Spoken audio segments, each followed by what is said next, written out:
All right, let's see. Hopefully I got the audio correct on the first try this time.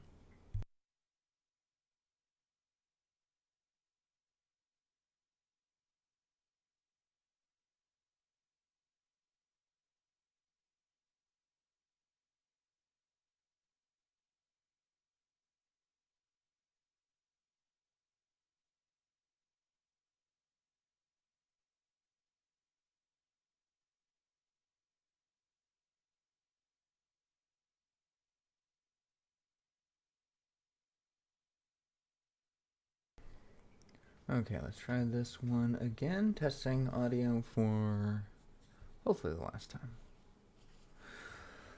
Can you tell I'm not a streamer? Anybody who's watching this after the fact, hello, welcome, thank you. I guess I'll go ahead and get started. I've got the stream on in one ear, and I'm trying to hope. Yeah, my microphone's on. Hoping that I'm gonna start hearing myself soon. There might be a huge delay. Oh, there we go. All right, audio is on. Don't know about game audio, but we'll figure that out soon. Okay, there is quite a delay to this. How do I change that? That's too much of a delay. I don't need that much.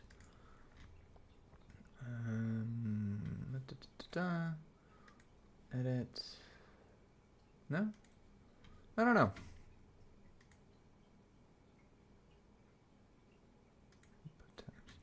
I'll put timestamps on the chat just so I don't miss out due to the delay. All right, yeah, I'm not much of a streamer. I don't plan on really streaming very much. I just have some time. It's been a really busy weekend for me, so I kind of fell behind on some of my videos. I have some time today now, and I wanted to get the POV episode out that I missed yesterday, but then I realized I'm like, I also have some time. I could test out the rocket build for what I'm going to do in RP-1 on Wednesday. So hopefully I'll be back to schedule at that point. So let's just go ahead and get started. I think everything is going well. Let's see, check in. Yep, everything's sounds good. Let's go ahead and resume. All right. POV, there we go. And apologies for still having yet to fix my HDR. I honestly haven't. I've been looking around and I've been trying to figure that out. Oh, hello, Mason. How you doing? Welcome. I am not a streamer by any means, so bear with me. And yeah, we should have some fun. Oh, hello, Tessarma. Apologies if I mispronounced that. All right, let me check. Audio from the game coming in.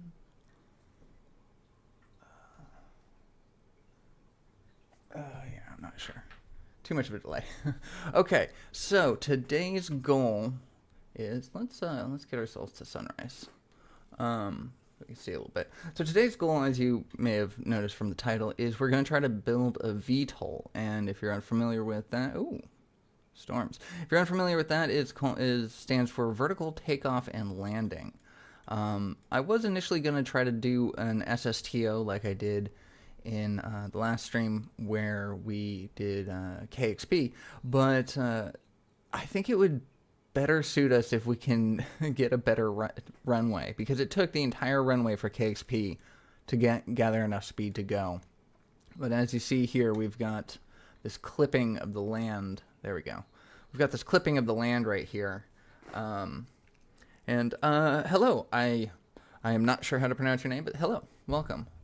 I'd rather not butcher it than not attempt. So, VTOL time, because we cannot reach the end of our runway without hitting this, which will just, it's no good for us. So, vertical takeoff and landing. But again, I've never built one of these, so the first part of the stream is going to be a little bit of, trial and error, trying to figure out exactly the right way to go about this. Oh, we need to craft first. Okay, so we are in POV, which means we need a very capable capsule.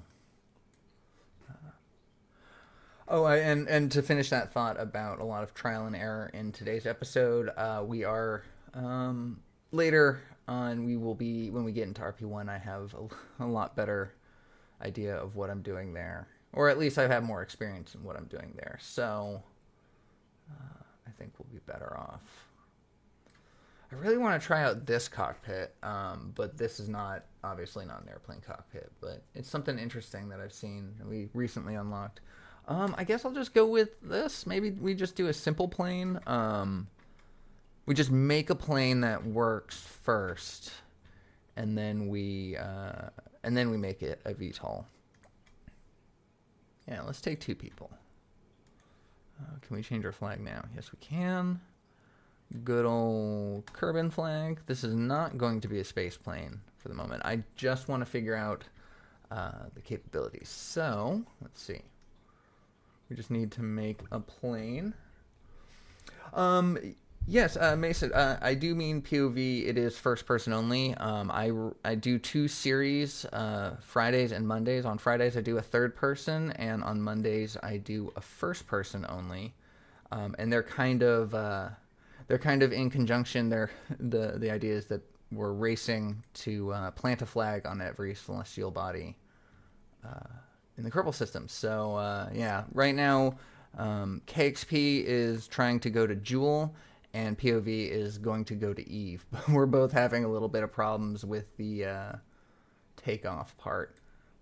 Okay, so it doesn't actually need to be much, right? Let's start off simple. Good luck with the VTOL. I tried to make a VTOL, a plane that can fly. Yeah, the both flying and the VTOL. I feel like that is the name of the game. Should we try to make this space capable, or at least the start? No. Let's just make a plane. Let's make a plane. We don't need RCS. Where is our liquid fuel? Jet fuel. There we go. Too big. There. Yeah, so I've been watching. I watched a couple videos on it.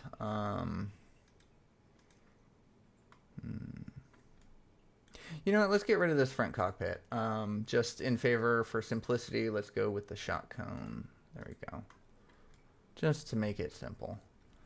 But yeah, I watched a couple videos before starting this on just general VTOL designs, and I think I get the concept. I feel like I have it in theory, and therefore feel like we can work with that. I feel like this needs to be longer. So we actually have some advanced engines here. And then we have something that are like, a couple of our stuff is like designed for VTOL. Yeah, yeah, celestial bodies are a challenge. I definitely use a combination of a couple of different mods to assist with that, but some of these IVAs are incredibly detailed and powerful. You can do a lot with them. And so yeah, I've been doing this series that I'm doing for the Janus project right now is technically like season 5. Of my POV series. I've done it for a little while now. A lot of my older series, seasons 1 through 3, I want to say, I was on my older computer, which was very, very much not designed for gaming. Yeah, it was like an integrated 580 Intel card, like. The fact that I could run Kerbal at all was a miracle, but I managed to get RP-1 going. I managed to get Parallax going. I was running at like 15 frames per second, but hey, it worked. Oh, that's cool. Yeah, similar parts mods. I mean, I feel like nowadays there's certain ones that are just like, I feel like should be standard. I do, not in the live stream, although maybe when I switch over to RP-1, I can take a second, update the description, but yeah, that's not going to work. I don't like these wings. I do have a list of my mods in the description of all my episode. Well, not the list of the mods, but a link to where the list of the mods are.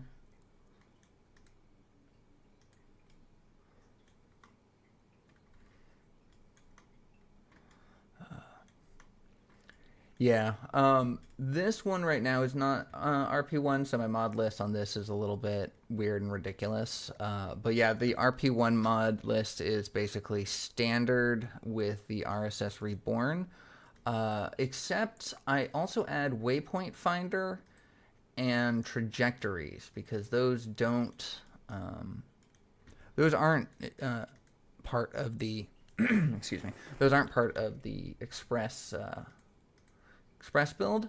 I feel like they should have been. Waypoint finder especially, because if you're doing anything with the X-Plane program, having a waypoint is crucial.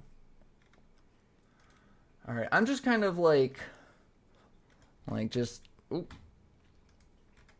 I'm just throwing together a plane. I'm not really paying attention to much. I'm gonna fix some things in a second, but for the most part, I'm just like, I want to test the theory. I want to see if I can understand this correctly. What would be a good... Oh, that's huge. These are some really low to the ground wheels. All right, you know what? Ooh. Control Z. There you go. We're just gonna go with some regular landing gears. I do have some problems with those Airplanes Plus landing gears sometimes.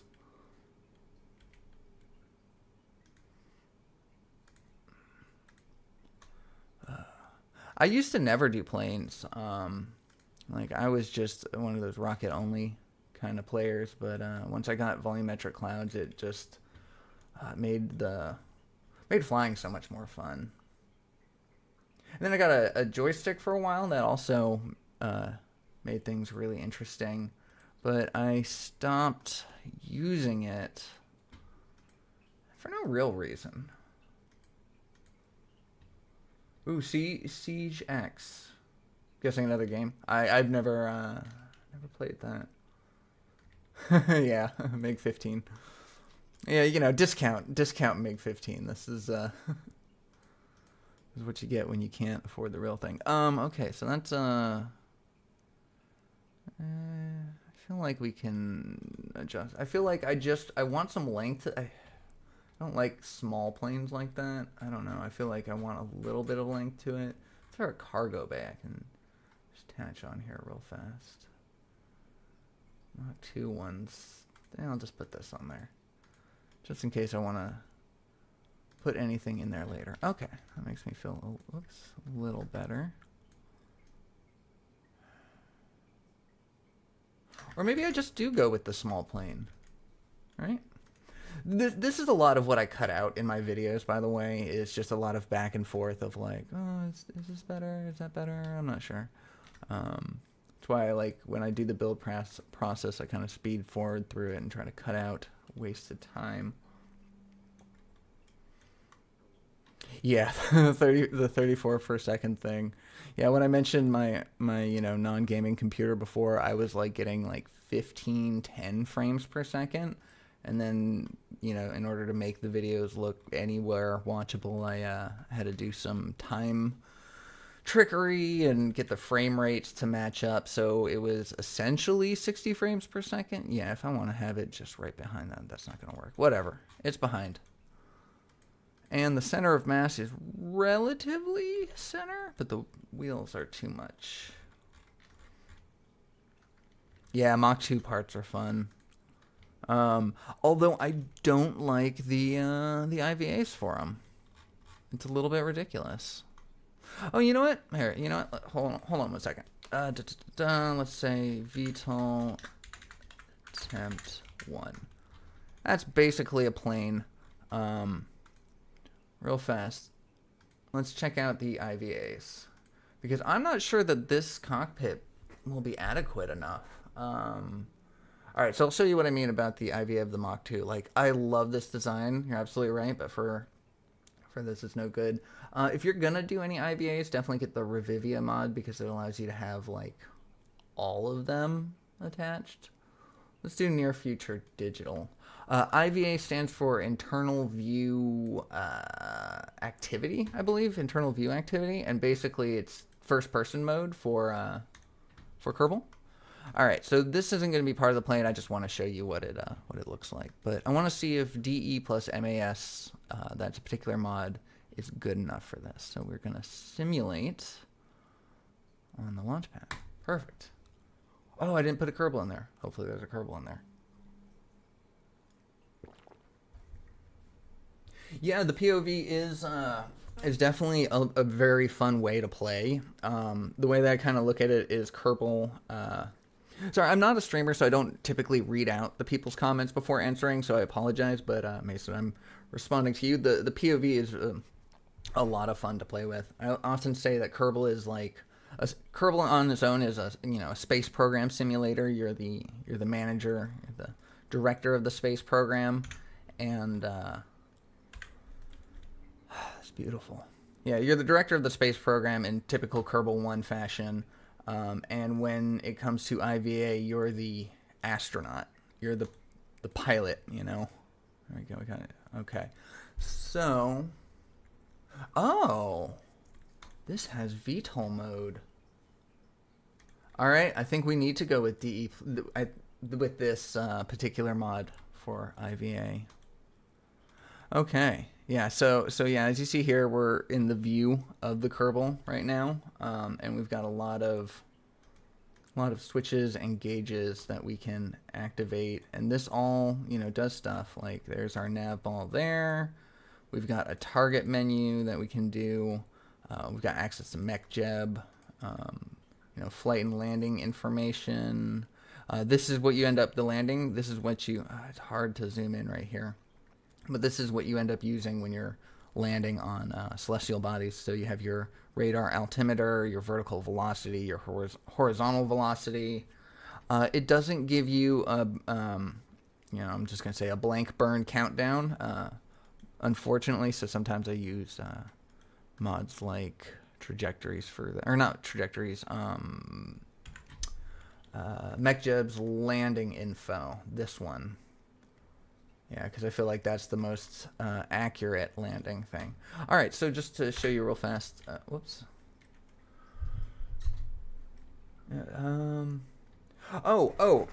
Okay, real fast, just to give you some peace of mind. Yeah, IVA mods don't break games. They don't actually affect anything else, really. They're all kind of self-contained. IVA mods can break other IVA mods, but having Revivia makes them work very cool together, or very well together. But yeah, if you have I don't have a Kerbal on board there, so I can't do that. Oh yeah, another mod, free IVA, allows you to get up from the cockpit and move around. This may just end up being like an advertisement for the freaking IVA playstyle, because it's just like, oh yeah, it's so much fun. Can I just... okay, you know what? I can't reach it because it's not set to be it's not built, so we're just going to transfer the crew into this one. All right.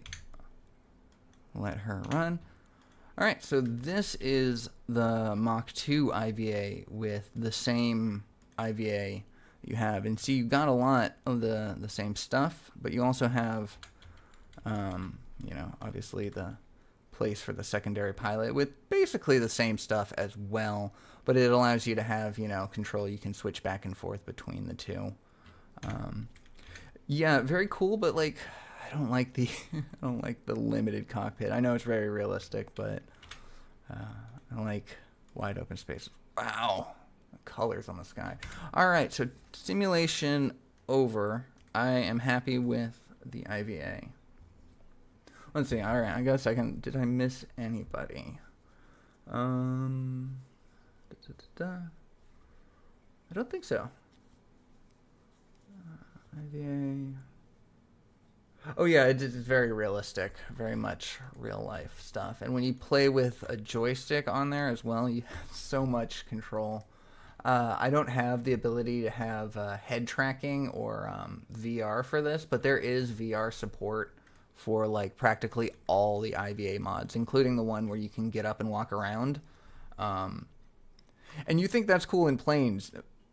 Space stations. Think about that. Think about being on a space station, being like, all right, let's unbuckle from the science lab and go out to the observation deck. So cool.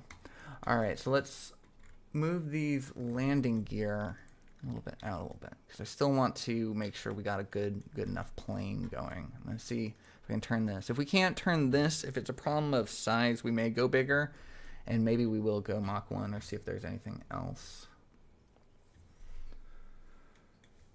All right, so we got Valentina in the cockpit doing a simulation because we can't risk her. That's the other thing in my playthroughs. I have simulations on at all times, because when I go for the real missions, once everything has been designed and everything is set in stone and I'm happy and I've tested the craft and it succeeds, but now it's just a matter of, then that way I know that when I do my missions for the episodes and everything, if it doesn't work out, if there's a problem, it's on me. It's not on my design, it's on my piloting skills. In POV, it's my piloting skills. In KXP, it's just my controlling skills. But, okay, let's see. Give me a second. I need to organize my thoughts and put this together. Oh yeah, and in POV we also utilize cameras a lot, because you can't see outside of your craft a lot. Display, landing. What do I want here? I'm just not sure what I want here, and it's hard to see that. I'll put on vessel view, see if we explode. You got some warning systems right here. This one, altitude warning's interesting. It'll make a little buzzing sound when you pass whatever altitude you set it at. Also playing with life support right now, so that's an important consideration when space flying. Not currently, but... Okay, I think we're ready to go. I am going to... Where are the brakes? Where are the brakes?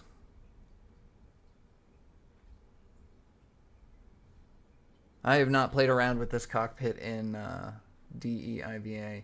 Alright, so no brakes, everybody. Alright, we got control here.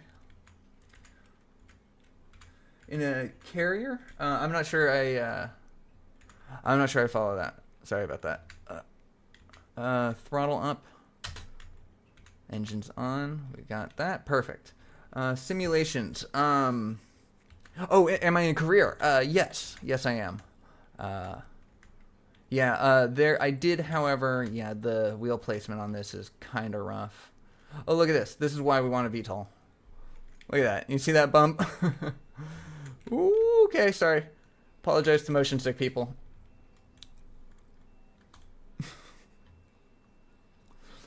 So, warnings, right?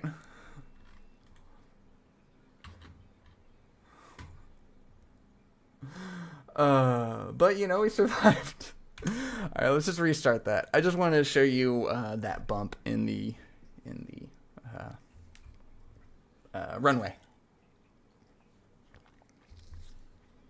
Oh, no, not a problem. I mean, it's just, I also have the text on a little bit small, so I'm just kind of looking over there, so.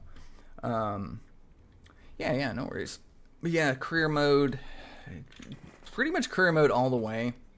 As soon as I started playing KSP, I'm like, I like the challenge of leveling up.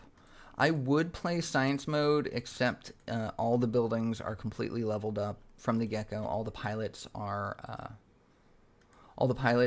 5 stars, and there's like, you know, you have the challenge of trying to get the science, but you have no challenge of like trying to get there to get the science. So, all right, this time for real, throttle up. I swear. In some cockpits, there's like a little throttle right here that you can actually click and drag forward to throttle up. There should be brakes here somewhere. Oh, there it is. There's the brake. Okay, landing gear. Perfect. We don't have any lights on here. We should have. Oh, yeah, we do. All right, cool. Oh, you can't hear audio. Oh, Oh no, so you didn't hear any of those warning sounds when I was flipping around. Oh no, hold on. Okay, let me change that because that's definitely important. So that's on there. Okay, can you hear the thunder now? I'm gonna wait. I'm gonna wait to take off for a second until we got confirmation that the audio is going, because the audio is kind of important in IVA. You hear warnings, sorts of stuff like that. Okay.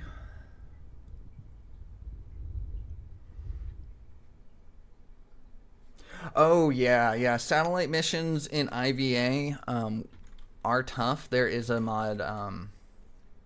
Oh, can y'all hear the audio? But yeah, satellite missions in IVA, perfect. I'm gonna get started. Are tough. And as you see here, for those not familiar with IVA, you know, you're the pilot in the seat. But what do you do for a probe, right? So there's actually a mod called Mission Control Room. Yeah, this is a very unstable plane. There's a mod called Mission Control Room where basically you take the place of Gene Kerman, the flight director. And all right, there we go. Terrible takeoff, but oh, that's because I had brakes on. Can you tell my mind's a little scattered right now? But yeah, you take the place of Gene Kerman, and you've got two other Kerbals there at and you're basically at the desks of Mission Control. And so you have to have a lot of cameras, and it's basically just flying by screens. So, yeah, like, I absolutely understand satellite missions. Honestly, like, lately I've been leaning more towards just doing crewed satellite missions. I put a Kerbal up there on top of the rocket. I have them just, you know, do the orbiting, and then they drop off the satellite completely in its orbit. Like, the satellite doesn't even have any engines or fuel on it. It's just a matter of, like, the Kerbal puts it into place and then goes. So yeah, if you're bored of mission control, just throw a Kerbal up there. Expendable pilots, yep, that's what they're there for. Yeah, and see, this has got a little map here too, very advanced.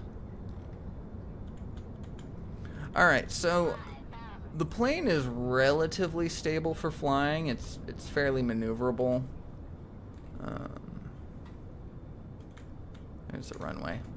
It's fairly maneuverable. It's small, so that may be an issue for putting other engines and stuff on it, for turning this plane into a VTOL. So we may end up extending the length a little bit. The design may change. Yeah. Thank you. Ground proximity warning. Ground proximity warning's more useful for rockets and capsules that are landing on things. Whew, this is very shaky. Alright, doesn't matter. I could technically end the simulation here, but you know, we're up in the air, we're turned around. Let's go for a landing. And then that way, if we mess up again, you get to hear all the warnings that we just did in the last one. Alright, gonna kill the throttle. Ooh, we are not lined up.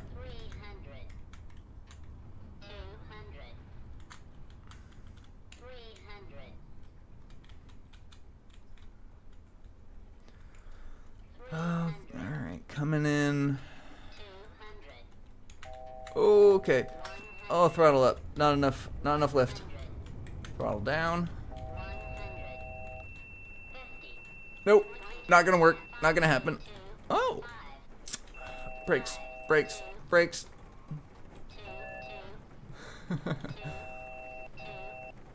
Hey. Hey, that wasn't terrible. Oh. Going under the world now. Oh, there we go.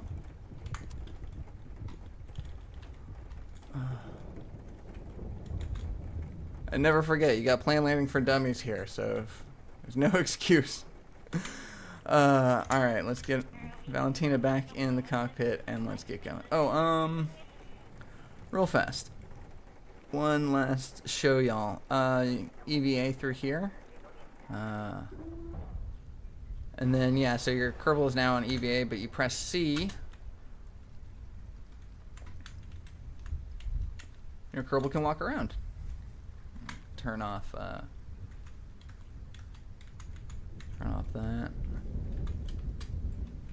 Yeah, so when you're on a distant planet, can IVA and use your RCS and all sorts of stuff.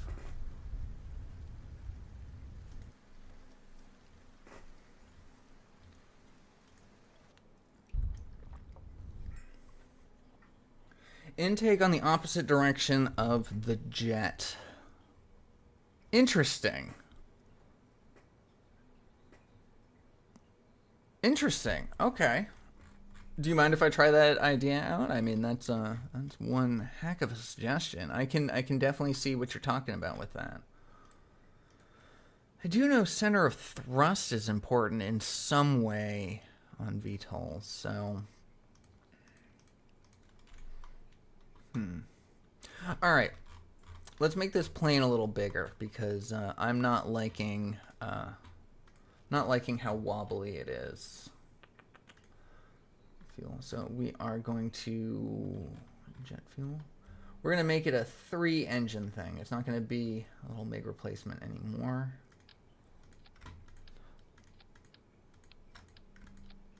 And one more. Give it a little bit of room to have different engines. I like that scimitar. That was good.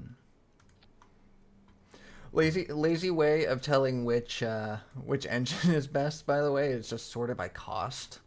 It's not necessarily a hard, fast rule because some engines cost more and are bad, but if you just like, I don't know, just give me the best one.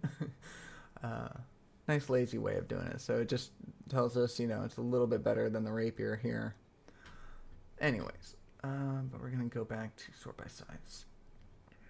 All right, so now we are going to put this one like that. So we're going to do kind of like a 3-engine design here.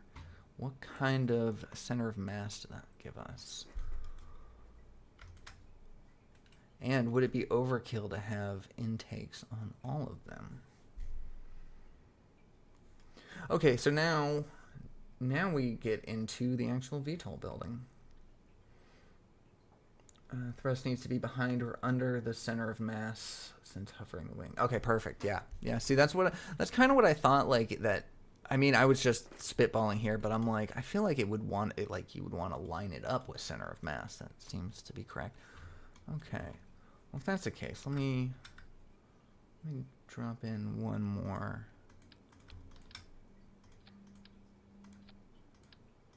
There we go. All right. Again, and again, this stream is not about like building the perfect plane. I kind of just want to test some theories out and figure out the best design. Because the ultimate goal for this is to eventually, get an SSTO going in both series. But in POV we need to vertically take off. So there we go. Yeah. There we go. Just basically to give it a little bit more width and bulk. Not like I honestly don't need the engines. Thrust to weight ratio of 1.2. Although I never trust Kerbal Engineer when it comes to planes. But I don't need these engines. You're absolutely not. However, the eventual designs that I will come up with will probably end up having multiple engines like that because the space plane aspect to it.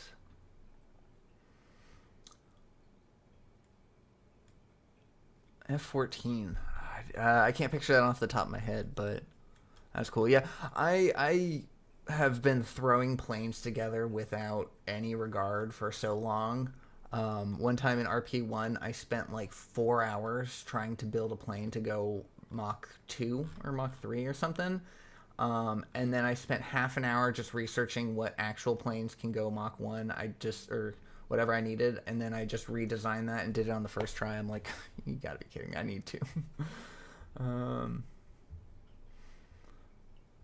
so I guess, should we use the scimitar engine for the lower side? Oh yeah, I started to say something. I saw different designs for VTOL, and the wing one seems interesting, but I think I'm going to try to go for just a singular engine underneath the center of mass. I think that's what I want to try first. Excuse me. There we go. Da-da-da.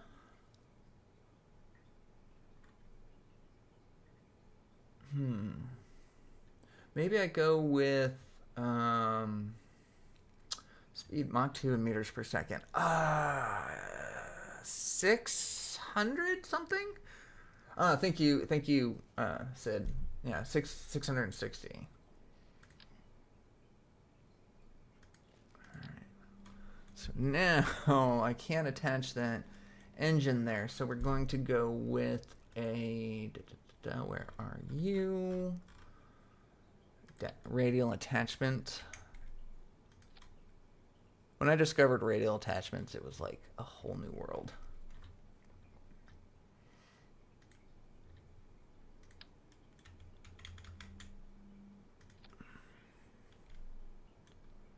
I think I might want to go with a less powerful engine than the scimitar. It's also a little bit smaller than the scimitar for the center. The center bit. And then now, oh yeah, how can we integrate that? How can we integrate that idea for the air intake? Although this is going to be clipped through, so I don't know that it will exactly work the way that you had mentioned. Yeah, I'm not sure if it's going to work the way that you had mentioned, but we do have these extra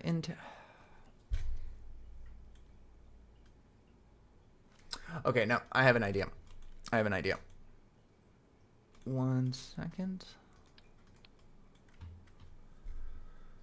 Okay, so for this idea, we need... So I want to, basically, I want to line up an intake on the top, because I think that's what you're talking about. It's like the direction of airflow causing the engine stall. And let me know if I'm mistaken on this, because I can easily chase a different. Okay, so if I do that, right, and then I do that, then we put one of these on here. Can I put that on there? No, I can't. Shoot. Yeah, so like, the goal was to have the engine on one side of this and then that on the other, and kind of just, or the intake on the other, so that way they're all lined up.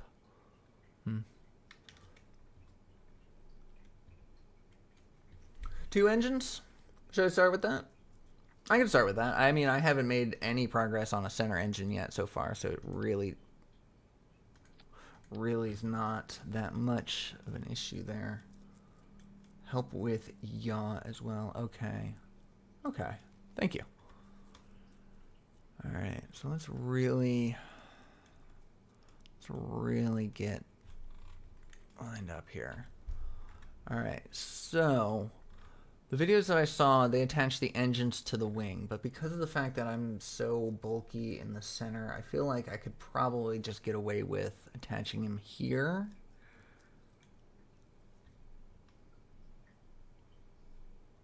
Yeah, that is KSP. Okay. Yep. All right. I think I understand concept. Put the snapping back on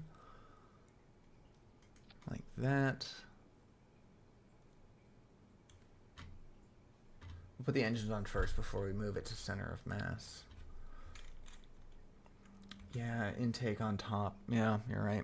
Now if I just attach like, yeah, see, those aren't lined up, but if I were to just attach an intake like that, where it's not actually connected to the engine, it's just kind of like doing that thing, would that would still work for that, right? Or would I need to line it up in some way? All right, let's just get this organized. Thank you all for the help. I really appreciate it, and having someone to talk to during this is a lot of fun, actually. Okay, so let's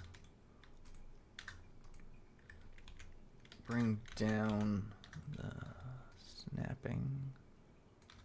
No, you know what? Let's just turn off snapping. There we go. Now, snapping will help at least a little bit. There we go. Okay, and then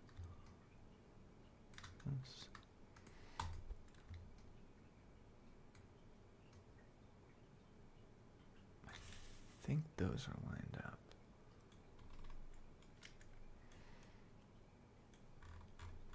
All right.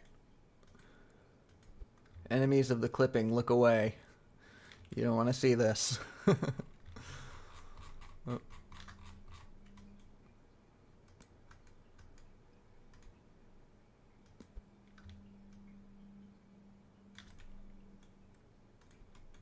Yeah, for now. For now. All right, yeah, thank you for that tip about the upwards intakes and keeping it from stalling, because that is a great idea to start with, like, you know, to not even have to wait until later to learn. All right, so there is a bit of clearance there, so that's good. That is behind that. Let's see, the center of thrust. So the center of thrust is that way, but that's because it's considering those engines. So if I put these on its own, no, it's not. Change.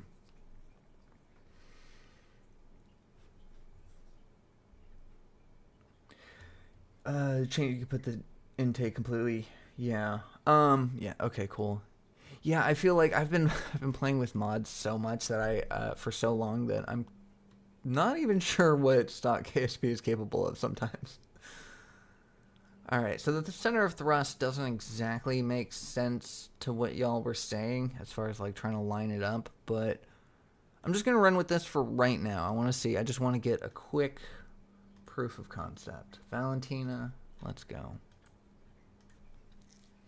And then the you'll have to remove the rear engines to C. Oh, okay, that makes sense.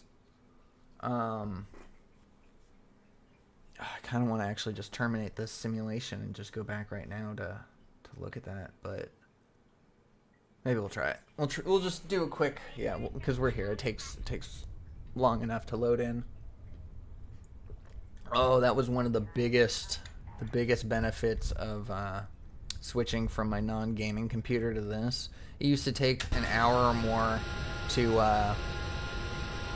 load up my game. Sometimes I would actually, like, on occasions when I really needed to make good work during the day, I would load it the night before so that way it could be ready by the time I woke up in the morning, so I could just go. It's terrible. That's actually very loud. I don't know if it's very loud for y'all. I can turn that down if it is. So that does not have the thrust.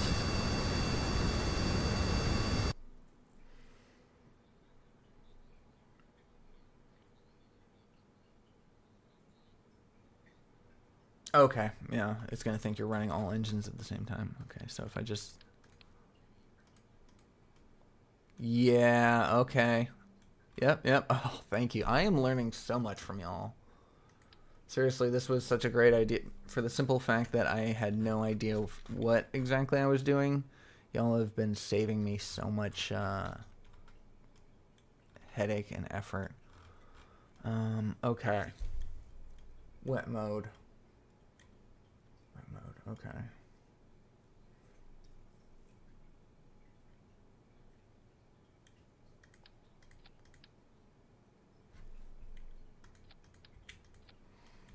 Put those back on there. So what's the thrust on those? Stationary thrust. 85, 130. 80, so I'm guessing dry mode, wet mode there. I mean, those are better. Yeah, center of mass moves if you remove parts. Okay. Okay, that's good to know. All right, I'll keep that in mind. All right, so change again. Another change, another throwback. Because I clipped. Oh well, actually, I guess I could reach it from there. I was gonna say because I clipped that so far in, it was hard to grab. I'm like, yeah, screw it. So we're gonna go back to a singular engine because yeah, we don't need that much right now. And I'm gonna try another method that I saw, which was essentially like attaching your engines to something, to like a girder, and then being able to use the girder to move it around for center of mass. So I'm gonna try that idea. The person that I saw, the YouTube video that I saw, was unnarrated, so it didn't really explain anything. It did have some text, but it was just kind of like, oh, here's a couple designs, and it had 4 different ones, and so I kind of got that in mind. I started to watch a Shadow Zone video, but I didn't have enough time before stream to watch the entire 30 minutes of it. And I do love Shadow Zone's tutorials, but I kind of just need, I don't need wings. That's what I need.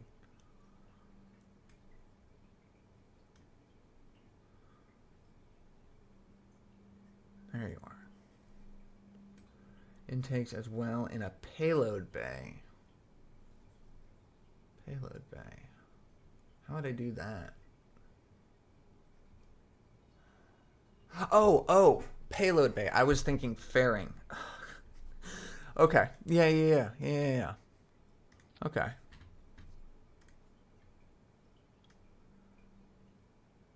Yeah, so in the description of this video, once I'm done with it, I'm going to edit it to say this video is partly provided by y'all, because this is, I'm learning so much. Oh, payload, there we go.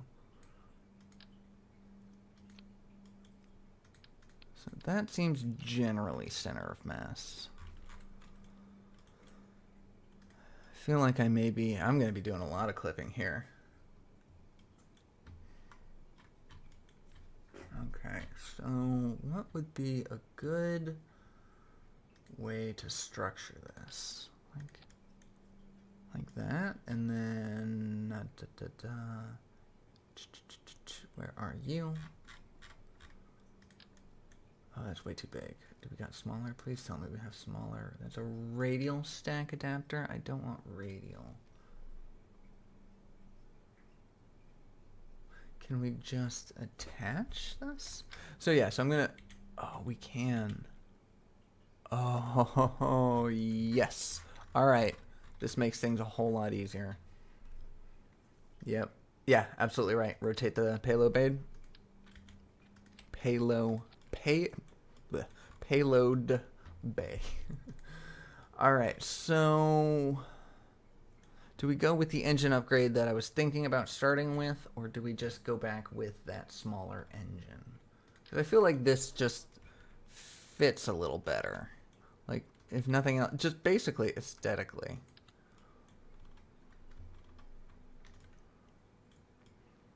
Put one at the front and one at the back with 2+ engines in each. So you're saying take this service bay, put it up here, and put it in the back, so there's two center engines balancing it?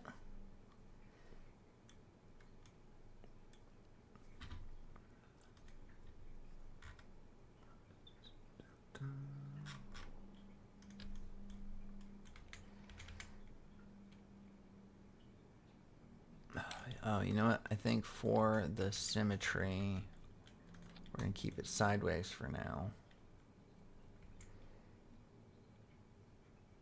I don't know if any of this is even gonna be considered in the service bay at this point.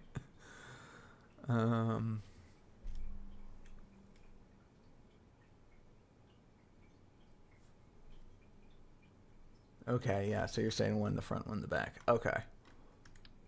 Yeah, I mean that does make sense. It's just balance right there.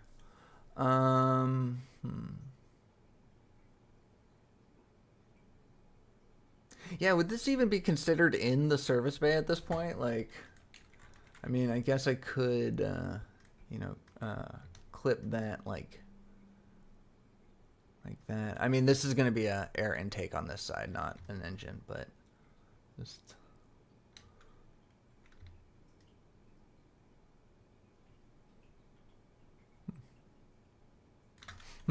Okay.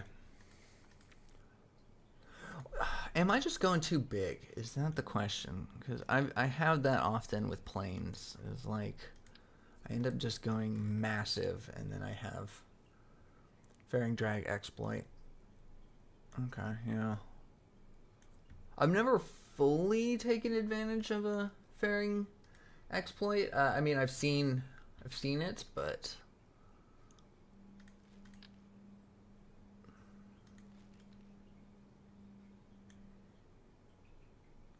should I just make this bigger?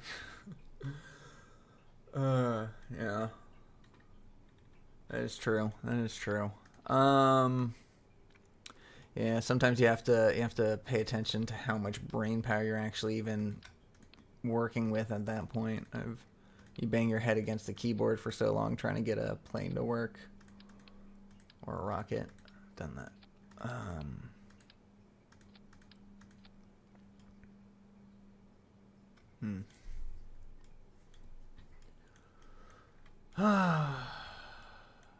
Yeah. Yeah, I think I am. You're right. I'm going to pause from this. In fact, we've actually been streaming for about 52 minutes now, and I was going to switch over to RP-1 around the hour mark, but we've done, like, absolutely no IVA right now, and I want to fly a plane. I'm going to save that just as it is. I want to fly a plane for a sec and just get a chance. Smaller would be easier, less engines, less balancing. Yeah, starting small is a good suggestion. Prop plane, mobile lab. I don't know what plane I want to do. What's where is it? Enough power, yeah. Default. Oh, did I not load up the stock? I didn't load up the stock. Shoot. All right, whatever. Let's just fly a prop plane. Let's just fly one of these ones that I first started with. I believe this has a decent IVA. It's got warbirds. Warbirds is fun. Yeah, let's fly this for a second. I want to fly this over to maybe one of the runways or something. Oh no, I can't. I can't fly it to the island runway or any of that because I am not at the KSC. Yeah, if you're not familiar with the Janus Project series, so the very first episode, KXP, the third person view, created actually I think this plane right here that I'm flying right now created this plane, and I felt lazy in the POV episode, right? The very first POV. I'm like, let's just say the powers that be at the POV agency sent over some spies, stole the plane design, and ooh, no, yeah, that's right. This cockpit is not ideal. Okay, hold on. Backing out of that. But yeah, so I made the joke that like, oh, the POV crowd sent some spies, stole the plans, and now we have this plane, so that justified me not building a new plane. And then I thought about it later on, you know, after the episode had recorded. I'm like, man, I feel a little bad about not building a new plane. And then so I'm like, all right, we'll give some repercussions for that. And so I made it so that the POV crowd now is in the desert. They're east of the desert launch site as a punishment. They've been kicked out of the KSC. So now all of our flights are done from almost the desert launch site, but not exactly, and a lot more difficult. Okay, so Yeah, I like the idea of the prop plane, but that canopy is just not gonna work. How much is attached to the actual canopy? So if I take that off, okay, so parachute, science experiment, and front landing gear. That's fine. Put that one on there. Tiny little prop plane. Let's get our landing gear back on, and this will be fine. I just wanted a nice IVA flight. We've done like no flying today. This is what I had, right? Yep, the Lord, thank you. Both agencies have killed a Kerbal by this point. Vessel, oh yeah, this vessel's not controllable. Both agencies have killed a Kerbal, and so it's no good. You know what? Let's have some stakes to this. Let's get a pilot. We're gonna hire a new pilot, Lars, for this. Oh, astronaut complex reach. Lars, you got a great name. Love it. Love the name Lars. So you are hired. We're gonna take a real flight, not a simulation flight, because I feel like we've had some fun. We've designed some stuff, but ultimately nothing progressed forward in the POV playthrough. But upgrading the astronaut complex. Oh, so close. Upgrading the astronaut complex, hiring a new astronaut, a new pilot, and then launching an actual flight would be good. Parachute from a plane, you need 2 people. Break the sound barrier, not going to do that. I did an episode where I did barnstorming the island airfield hangars. That was fun. I think I did it in IVA too. Did one when I reached, I think it was like 100 subscribers. I did a barnstorm in third person, and then I did in this series I did a barnstorm in first person. All right, a couple contracts. This is not good that we have like no money.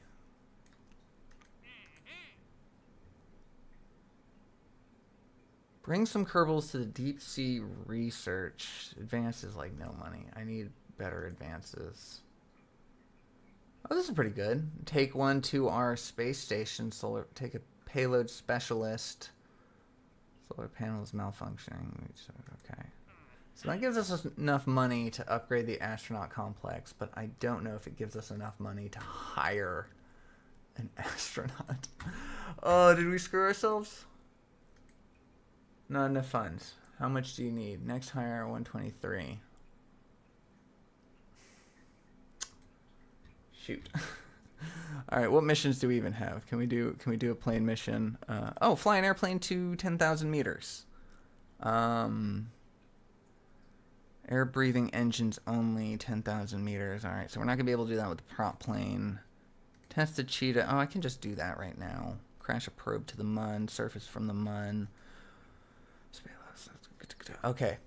All right, I'll do this real fast. That'll give us some money. Maybe hire the pilot, and then we'll have him do this airplane mission, because that's a good enough usage for the fact that there's an episode. All right.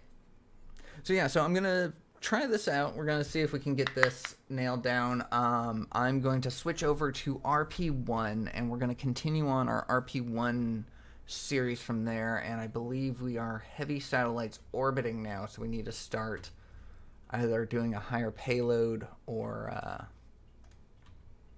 something else. All right, engine. Which engine was that?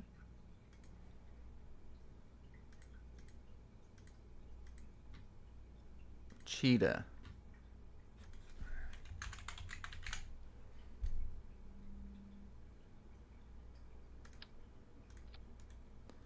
All right. Practically no liquid fuel and oxidizer. Absolutely no thrust. There we go. Kerbal in the cockpit. Sean, let's put someone who hasn't been there.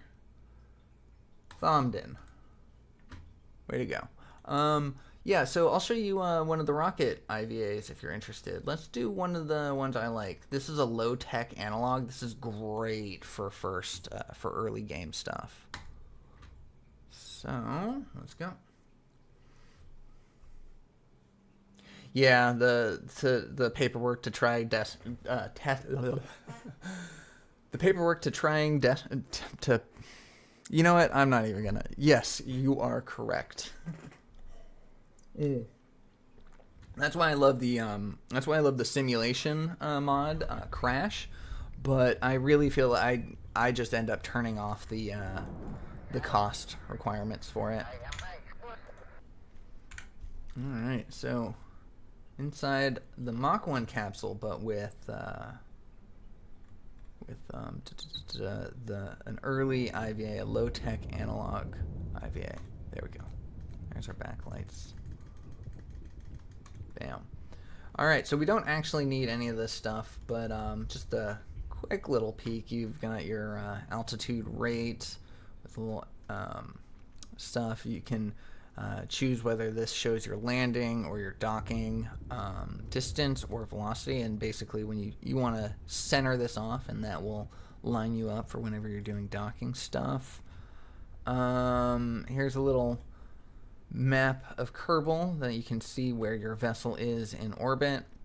You can see where your target is in orbit, and you can see where your approximate landing site is going to be. Your latitude, longitude is right there. You got a phase angle and ejection angle, so you can go to the MUN just by getting the ejection angle. You can gather all your stuff. Your nav ball is a little different. You've got an FDA guide mod, and so when you need to line up with prograde or retrograde, you have these little lines that go to a point, and you have to adjust it via that way. You got your action groups here, RCS, SAS, that sort of stuff, engine modes, gear brake down there. You got your warnings like in the plane. All of those warnings are here as well. You've got a thrust limiter here. Another thing in my series, since some of you are unfamiliar. Oh, you know what? Let's just test the engine. Let's go. One of the things in my series is not every IVA has this thrust limiter here. And that is very unfortunate because we do IVA only. So I could just come out here and just change the thrust limiter at any point, any given time. And so what I do is I do that, but in order to justify the usage of doing that, I have to get my Kerbal out on IVA and position them directly next to the engine. And the idea is that they're the ones physically tuning it to adjust the thrust, and so it just makes things so much more difficult, but it's a lot of fun. Okay, so engine has been tested. Hire Lars. We still can't hire Lars, but that's fine. We're just going to use Valentina. Okay. Yeah, I love IVA mods. I've been meaning to do a video that just specifically shows people like how to get IVA mods, because some of the IVA mods you have to manually download. Not all of them, but yeah, some of them you have to manually download. So it makes things difficult. So this is my first jet plane. This should be able to get to 10,000 meters, I believe. Oh, manually installing is not safe? Is that what you're referring to? Yeah, let's just fly this. I'm pretty sure that this can get to 10,000 feet. Do I have a... Maybe I just go with something that I feel a little bit better about. Prop plane, space plane 0.5.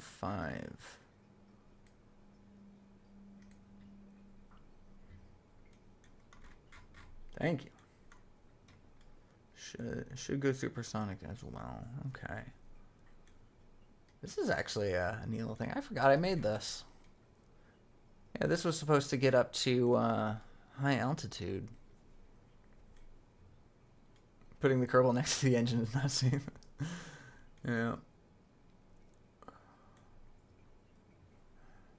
You know what? Let's do this one. I feel like I haven't flown... I ended up stopping flying a lot of planes in this thing. What are you a tourist for? What do you need to be a tourist for? Satellite, probe, payload specialist. Oh, you're the payload specialist. Oh, okay. Well, I don't need you. Seanvin, you are it. I like Seanvin because he's got incredibly low courage rate and an incredibly high stupidity rate. Only matched by a Zalul, who is just even more stupid. So I like them. All right, so let's do Mach 1 cockpit. We're going to do DE plus MAS.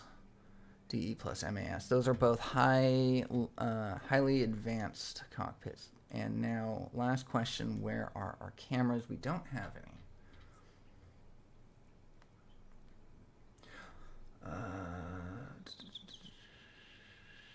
There. Yeah, if you're going to do IVA mod, whole cams VDS is like imperative. You need to be able to see what you're looking at, or see what you have, like, just to see, really. You just need to be able to see.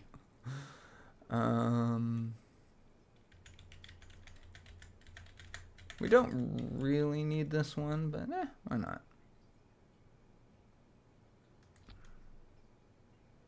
We get to watch our landing gear close. Yeah, that will point that way. Yeah, because this pilot's vision's slightly obscured by that. Yeah, that should be fine. All right. Launch for real. No simulations. Let's go. This plane should be able to reach 10,000 meters. No problem. I feel like landing cam behind the gear. Oh, facing forward. Landing cam behind the gear, facing forward. Okay. Yeah, I can see that. Yeah. I mean, we could just recall them right now. Look at that. Oh. Hit the spacebar by accident. Never mind. Landing camera is gonna stay where it's at. Let's just flight. Get camera. Oh, we got some rain going.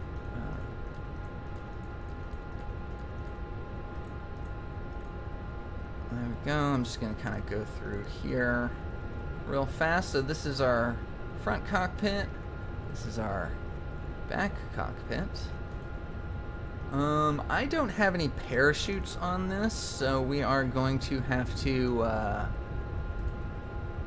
gonna have to be good. We may end up just dumping it in the water, and just calling it a day, but nonetheless, we should have some fun with this. Alright, got that on.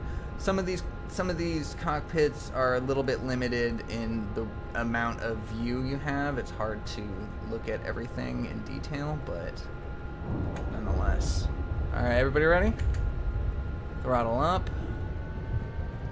Hold on brake for just a quick second. Build a little more thrust. There we go. Atmospheric auto or standard fly-by-wire we are going to use. Pull up before the... There we go. Where's my gears? There we go. Yeah, that's fun. Yeah, the camera would be a little bit better utilized at a different position, but... Oh, yeah, the boom super... Thank you for reminding me of that, because I don't have the supersonic boom cloud mod installed in anything, actually, and I've been meaning to. Look at that. Oh, and there's the Mun. Hey, Mun. Yeah, I don't have it installed, and I've been meaning to.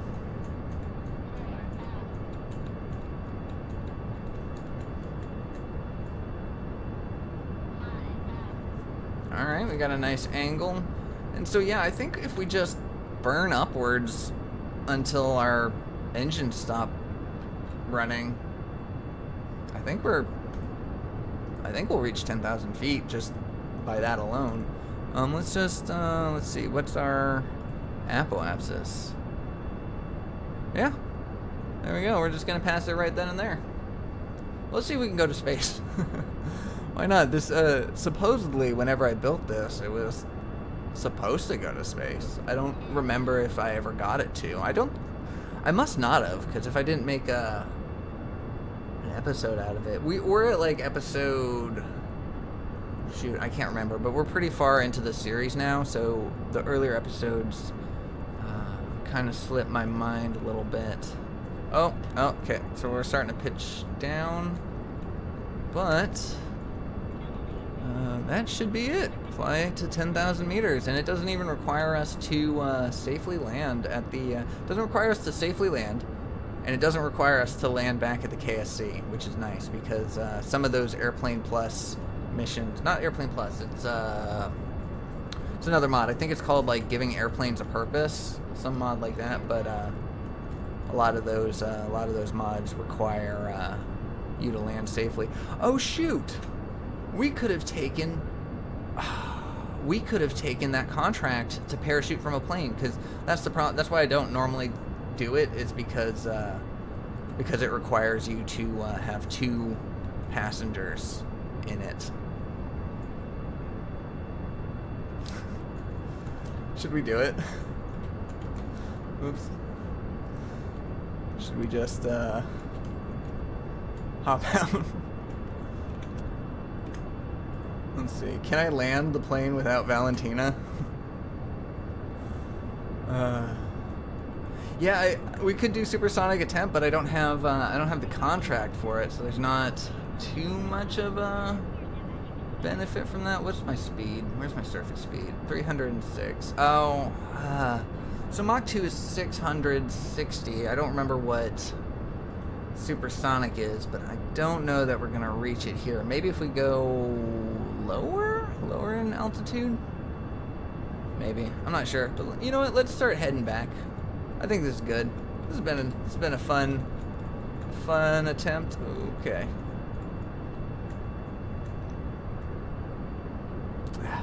Look at those clouds. Even without volumetric clouds, like if you just get Eve, just having clouds makes flying planes so much more enjoyable.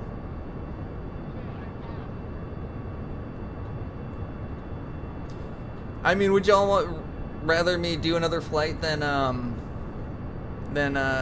hop over to RP-1 right now? Oh shoot, I didn't pay attention to what our heading was.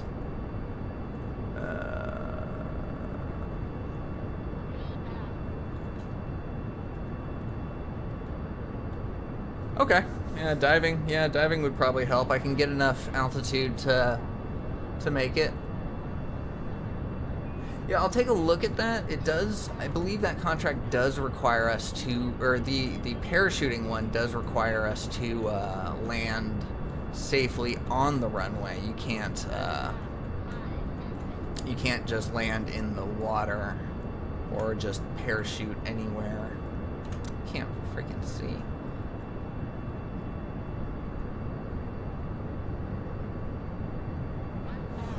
Ugh. Don't give me a gear alarm. Okay. Anyways, yeah, so I don't know where the KSC is. I didn't pay attention to our heading when we left, so I'm gonna try to safely dump it in the water, and then just go from there. Fortunately, no parachutes.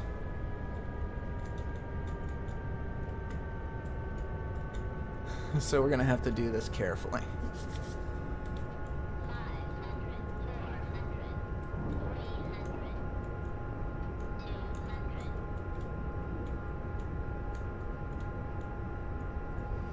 I'm glad I'm not doing the X-Plane program in this this current RP-1 playthrough. I do enjoy the X-Plane Pro. Oh, coming in a little fast. Okay, we're good. Come on, Valentina, stay alive. Good? Thomden, you good? Everyone good? Ha. Yes. Alright. Drag chutes, yeah. Yeah, and we have real chutes installed. There we go. We have real chutes installed, so we can specify them to be drag chutes. That's not bad. Okay. Okay, so here's what I think we'll do. Oh, and it's raining now. Fun. Here's what I think we'll do. No new ribbons for either of them. We're gonna see, because yeah, this weather is terrible now for landing. We're gonna see if that mission requires us to land safely. If either of them do, at the KSC. If it requires us to land safely, we'll be fine. But if it requires us at the KSC, I'm not gonna do it right now. Parachute from a plane. Yeah, see, and then land and stop your airplane at either the KSC runway or the spaceplane hangar air terminal. The problem with this one in this particular playthrough is this wants us to go to the legitimate KSC that's on a completely different continent. Not only on another continent, but on the far side of the continent. So we can't, unfortunately, we can't do the parachute from a plane one. Break the sound barrier. That does not require us to do that. So we could probably do that. Air brakes. We did have air brakes. How did I forget about the air brakes? Yeah. It's been a bit. Fly an airplane for 50 seconds. Land on the runway. Land on the runway. Break the sound barrier. I think we can do that. We'll do that. We'll do a quick one. It just, because this is terrible weather to land in, but I don't mind taking off on it. So let's just go ahead and runway ourselves. Don't even need to jump into anything. Let's, where is spaceplane 0.5? I never made spaceplane 1, did I? No, I didn't. Okay. 0.5, Valentina Kerman in the cockpit. Oh, no dive. No dive. Okay.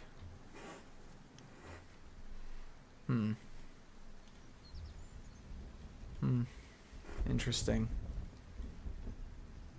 Interesting.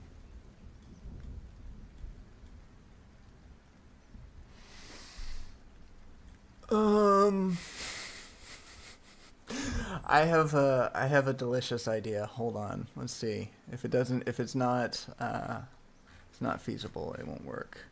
Oh yeah, fly between 25 meters. Yeah, so my idea was just throw some jet engines on my hovercraft craft, and then just fly at Mach speed across the water. But now you have to be at a specific altitude. So I will actually do this mission soon, because that actually does sound fun. I definitely think the next POV episode, I think I will spend... I'm not going to live stream. I just had a lot of time this weekend, but I also was very busy this weekend, so it was a combination of needing to get something out but not having a lot of time, but also having the time to stream. So I'm probably not going to be streaming a lot, just so y'all know, but I do make episodes every Monday, Wednesday, Friday. And I think the next one for POV, I will take a lot of your guys' y'all's advice and implement them into a VTOL, because that was a lot of fun. Transonic plane. Interesting. Yeah. See, learning so much. I love space knowledge and stuff, but I'm still not nearly as knowledgeable as a lot of those KSP players. I do fumble my way through the dark sometimes, but I do okay.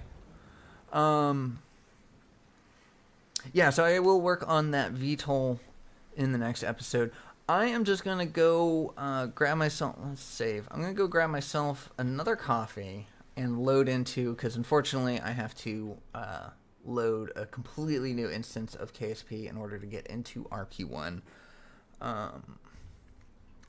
But yeah, so I'm going to be back probably in like 5 minutes. It might take a little bit longer than that for RP-1 to start. But my RP-1 is actually a fairly quick load, so it doesn't take very long. And I'll be back here and talking. We'll chat until then.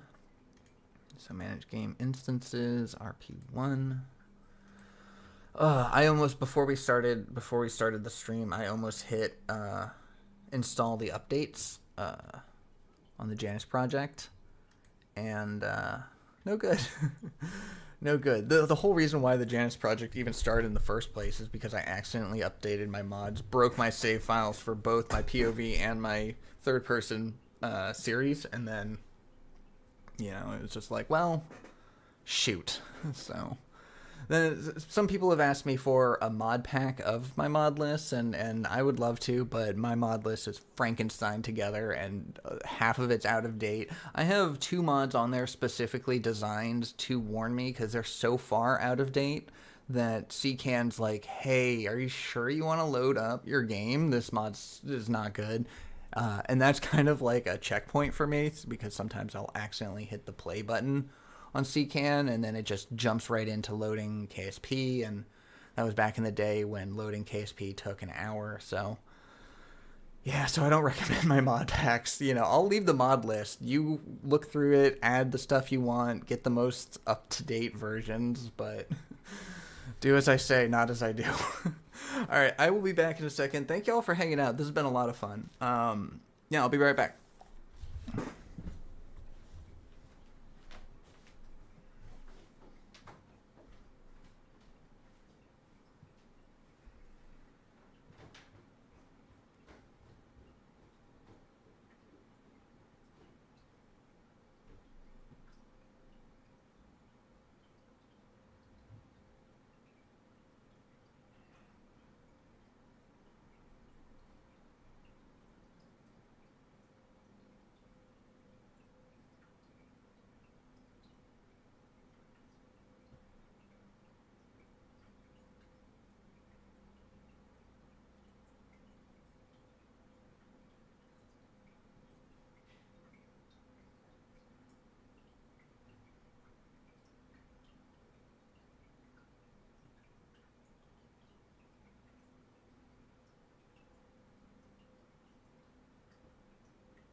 Back. I love how quickly that loads nowadays. All right, hello everybody. Thanks for sticking around, and yeah, we can get started. I'm just gonna jump into it. I'm gonna just do most of my hanging out talking while we're actually building. But yeah, just a little update on what's going on with my RP-1 series. Oh, excuse me, I'm a little breathless. Ran up the stairs, so. Okay, heavy satellite start, light satellite start. So this is our actual career mode, if I believe correctly. Yeah, 2nd of July, 1954. Yeah, this is our career mode. Yes, hello. Okay, so, yeah, so I've been playing around with trying to get the new Sol beta to install. Been having a little bit of problems. It's not the easiest, as I like to say. It's complex, but not complicated. It's just a matter of doing things in the right order. And I'm just having a little bit of trouble with the Copernicus necessities. I'm sure there's something that I'm just not thinking about. But yeah, the goal is to get a working version of Sol beta going, to start looking at that and seeing all that, and if it's stable enough, if it looks good and all that, I'm going to transfer the RP-1 series from RSS Reborn to the Sol beta, and because I'm very interested in seeing the parallax and the volumetric clouds and stuff. But yeah, and then if I can get an easy enough guide together as far as like how to install Sol beta and make sure, I'm going to put that one together as well. Unfortunately, it's not as easy as RSS Reborn's new installer, but I mean, what is? So, anyways, first low space film return is what we've got. I spent the last 2 weeks doing a tutorial on how to do the heavy satellite start and how to do the light satellite start. So it's been a little bit since I've been in this save file, so I do have to remind myself a little bit. Flight research speed, we're not doing X-planes. Flight research, we're not doing X-planes. Solid rocket engines, we're not really doing solid rocket engines, but I do love SRBs, but solid rocket engines. All right. I'm going to wait till this. I'm not going to hire any leader. I'm just going to wait till we have this. I'm not sure who that is. Who do we need for this? Flight director. Okay. Okay, so we're good here. Suborbital research. We're almost halfway through. Yeah. Yes, I do. So we're halfway through suborbital research. We need low fill and biological. That's right. We've been kind of neglecting suborbital research in favor of. Oh no! Have we not gone to the heavy satellites program yet? In this episode? Hold on. I might be in the wrong save file. Let me just check real fast. What was my last RP-1 episode about that wasn't tutorial? That was videos. Yeah, that's right, because I had to take that off. Had orbit. Finishing the first program with the 5,000 kilometer down range. That's right. We're only on episode 2 of this new playthrough. Okay, that makes a lot more sense. Okay, so early rocket development is completed. We could get not a massive, but we could get what is this called? Reputation? Is that reputation? Yeah, we can get a reputation bonus of 45. We also have diminishing funds. Or we could just start up one of the orbital satellites programs first. Think about that. Let's build a rocket. We'll think about whether or not, because it might behoove us to just jump onto a new program now. Yeah, it might. Just to start getting the funding from that, because our funding is decreasing. Okay, so bumper rockets, film. Oh, did I make one for film? Yes, I did. All right.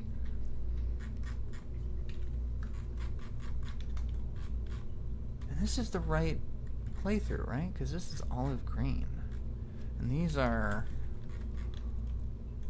tilted.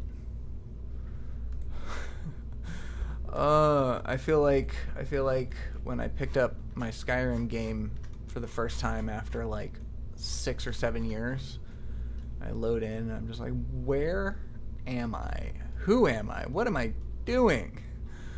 Okay, so RD-100, that, perfect. Thrust to weight over 1. I only need to reach 100 kilometers, 200 kilometers down range. So the most important part of this mission is return home safely, because there's a chance we may end up gathering too much heating. Okay. I mean, let's try it. It might have worked at some... Wait, hold on. It worked at some point, right? So mass of 21.322 and... 22. Mass of 22. Okay. We could actually make this a science core. I mean, it doesn't necessarily need to be controlled.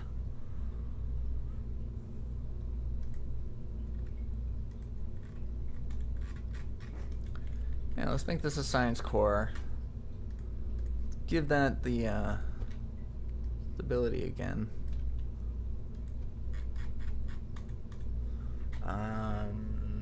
That does not need that much charge. And nothing else. I think that's fine. Now got a mass of... That barely changed the mass. Barely changed the mass at all. Why?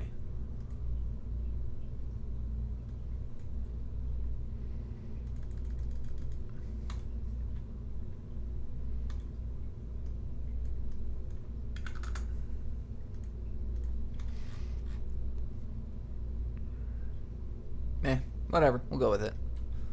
Yeah, let's see how a slightly... That's way too... Let's see how a slightly downrange direction goes. Yeah, you know, I just want to take a second. I'm not sure if you're actually here or not, or if you'll watch this video at a later date. But thank you to the helpful commenter that reminded me that science cores were a lot more feasible in this early game than I've been given the chance to.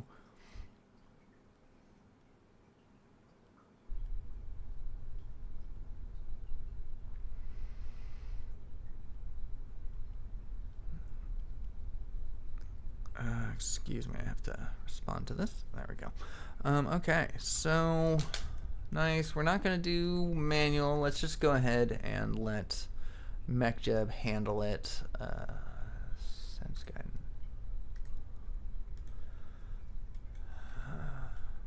Yeah, because MechJeb can handle this, right? Even if it's not controlled. We'll try it.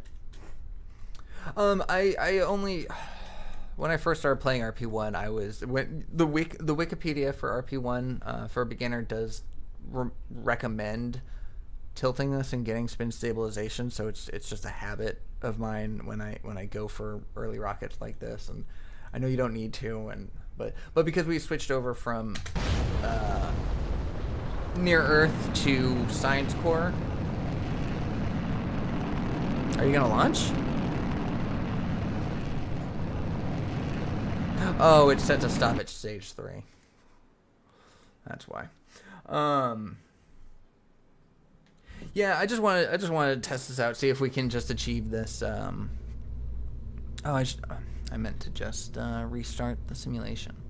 I just want to test out that what the commenter was talking about using a science core for some of these early launches that don't necessarily need control, because they're faster to put out and they don't cost as much, they don't weigh as much.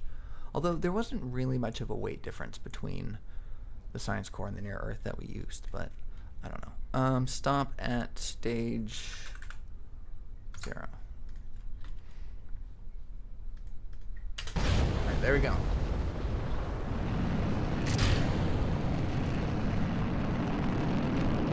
Alright, yeah, so hopefully that slight tilt will have it going downrange, and then the idea is hopefully this slight tilt on the tail fins will have it stabilized.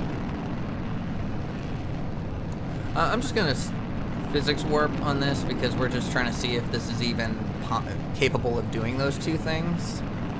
But I've mentioned in some of my videos that whenever I record the video, I practically never physics warp because that's when I sometimes get the issues.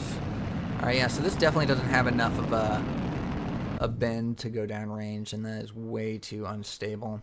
Yeah, no, I don't like it. We're gonna go back to a controlled near Earth core. In fact, we're just gonna straight up reload the one that we had before, but we do need to change this. There we go. Oh.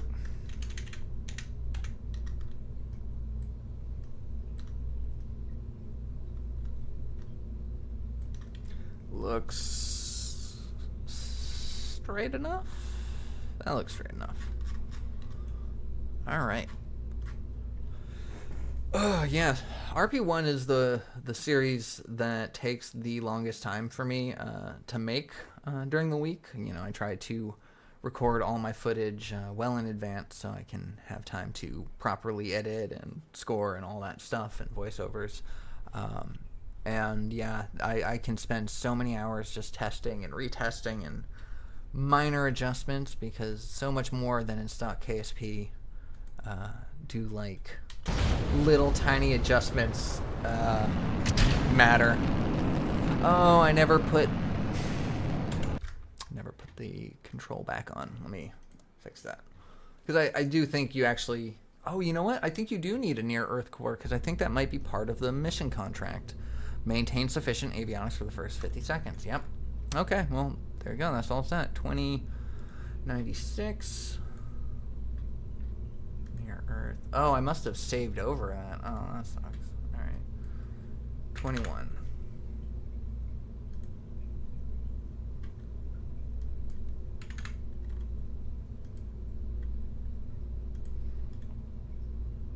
Uh, 21.3 now.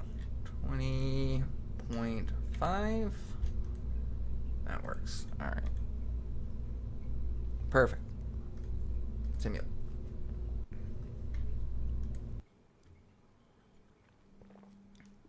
Yeah, the benefits and costs of tilting your wings. That's why I said like I learned it right in the beginning, and Wikipedia teaches that in their starting tutorial. They teach you about spin stabilization and stuff, but yeah, it's once you start learning a little bit more, and especially once you start learning about all the things that the near Earth can do, yeah, you start to learn that it's not exactly necessary. I actually taught myself spin stabilization at a very early age in my, I want to say 3rd grade class? No, 5th grade. That's what it was. It was my 5th grade class. We had a day where we were learning about science and space stuff, and we made, can I tilt this over a little bit? Yes, I can. We made Coke. Oh, I probably ruined this test by not doing that earlier. Yeah, but we made soda bottle. I hit launch assembly again, didn't I? Oh, I did. Yep. I'm not even looking. I can hear it right now. Okay, simulate. Simulate. But yeah, we made 2-liter soda bottle rockets. Put some fins on it. You put a little nose cone, have a little weight to it and whatnot, and then you fill it with, I don't remember what it was, but the teacher filled it with something and then gave it a lot of pressure and then launched it off. And, there wasn't any prizes. There wasn't like an official competition or anything, but there was definitely like, let's see whose rocket.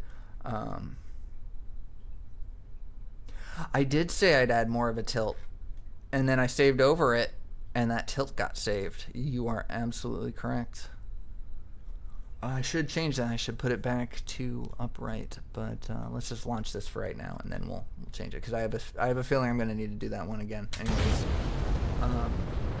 But yeah, you know, I didn't understand center of lift very much, so my nose cone was a little heavier than it should have been. You know, I filled it with a little bit of modeling clay and sand. My dad was an artist, so he you know, was like, oh, let's utilize some things that he knew were heavy but could be moldable and stuff. Let's just tilt it over a little bit now and then let it go. Excuse me if I start talking louder, it's because this is incredibly loud. No, you know what, it doesn't need to be incredibly loud in my ears, that's fine. But yeah, anyways, while I was making the rocket, I was starting to add the fins on, and I didn't like the fact that I was trying to add straight cardboard fins to a curved bottle. I didn't like the way that it looked. I didn't like the way that it taped it. And so I'm like, well, what if I carved a little groove, like a little semicircle groove into each of the fins, and then had them angled, you know, had them like curve against the body of the, no, don't start tilting backwards, curved against the body of the soda bottle. Like, you know, what if it had an angle? And then I thought about it, and, you know, as I put it on there and I started to play around with it, I realized that it would cause it to spin, you know, as it went up.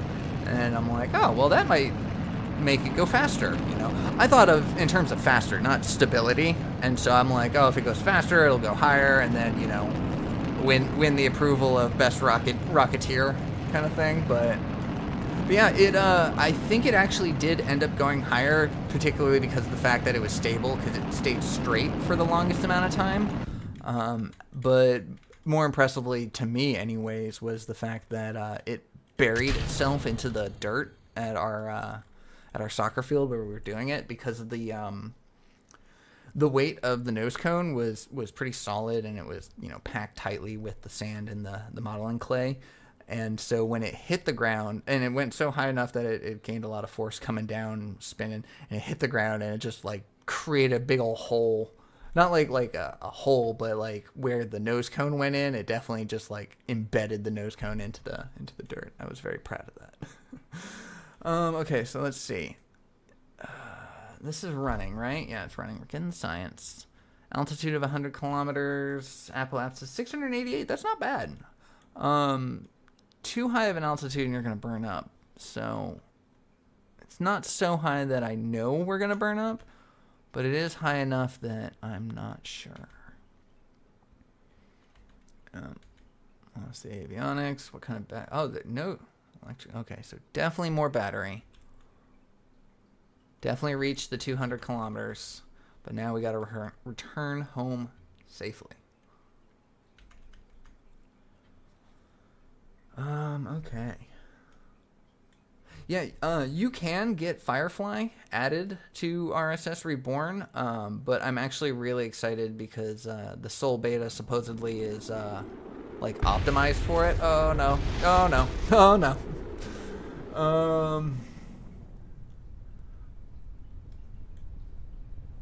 Okay. Well, technically, we could return home safely with this. Oh, that didn't work. Okay. We need some sort of heat shielding. We don't have access to heat shielding. Every time that I've done this contract... welcome back, Mason. Yay. We switched over to RP-1. We've only... we've done like 2 tests where I, you know, was reminded by both the chat and experience that spin stabilization, not all that is cranked up to be. But, what was I saying? Yeah, so we haven't really done much, but we're attempting the low space film return. Yep. Sometimes it survives, so I just wanted to see. Alright, vehicle assembly. Okay, so I've cheated my way through this contract before. We could just do it that way again. I mean, we're doing pretty well on science right now, if I remember correctly. Let's see, what's our... Yeah, we've got avionics prototypes, early science, satellite era material, basic rocketry, and orbital rocketry already in the queue. Kind of want orbital rocketry before 1958, so I probably should start hiring more staff, more researchers. But so we could technically just do my typical cheating method. My cheating method is I just wrap all of this up in a fairing, and I just leave it in the fairing until it passes through the atmosphere to have heating, or to prevent it from overheating. But you don't get any science because this needs to be outside. However, it does complete the contract.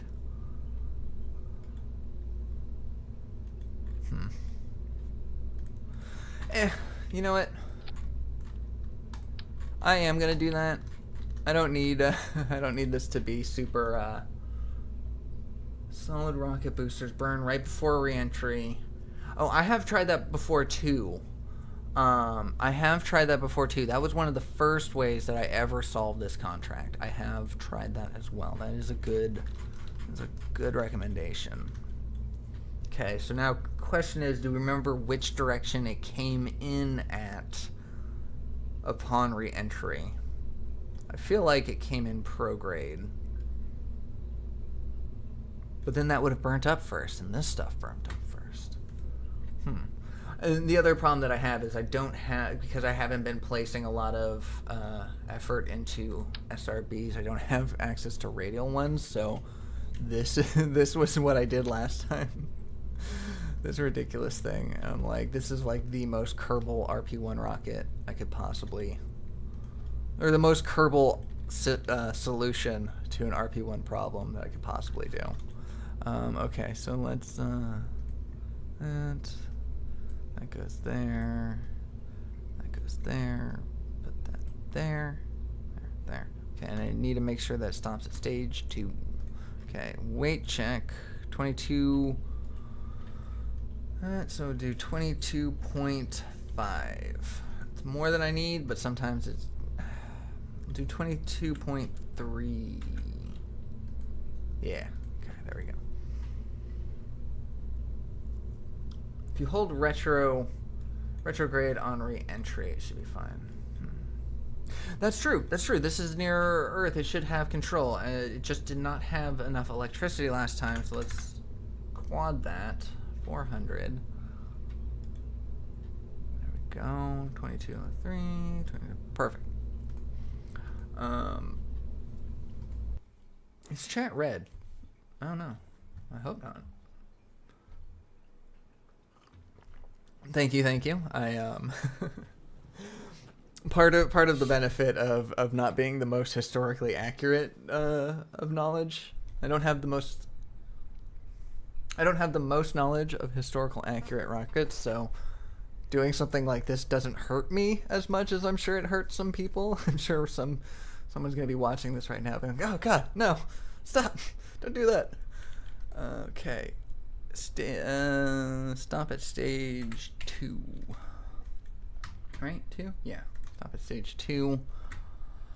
Target periapsis, let's hit 150. Target app, let's just leave that. Orbit inclination.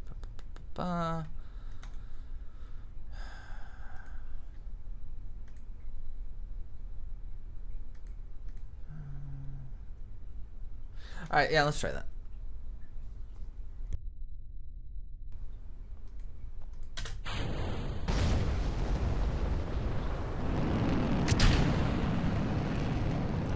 That seemed like it started up a lot sooner than everybody. Oh, and I'm still tilted. Still tilted. Yeah, if it works, it's not stupid, you know.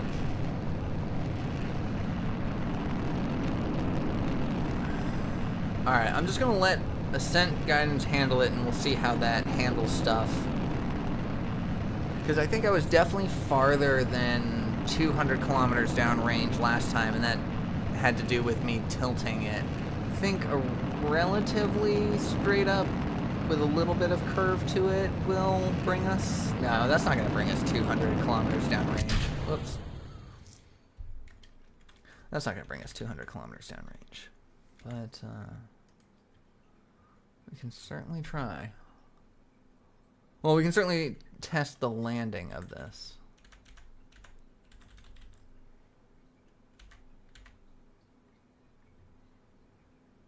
I mean, yeah, it's going to be coming in at a different angle, and it's going to be coming in at a much higher rate of heat. Well, I don't know about a higher rate of heat, but just the heat is going to be different.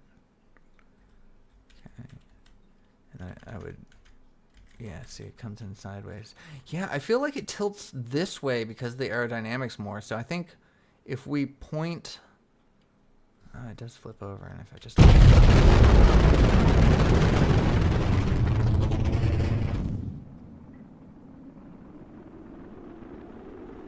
and it helps a little bit. Oh, okay. All right. That's not bad. All right, so now let's just get it going downrange. Let's get it going downrange. It should be good, yeah.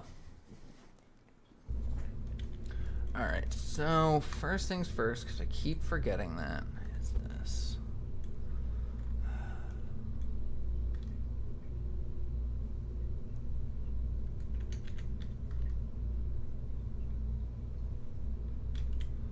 That looks straightish. Oh, you know what? I can line it up with that.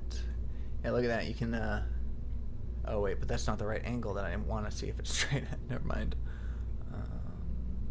Yeah, I feel like that's straight. Okay. All right, so we've got control. We're the most advanced.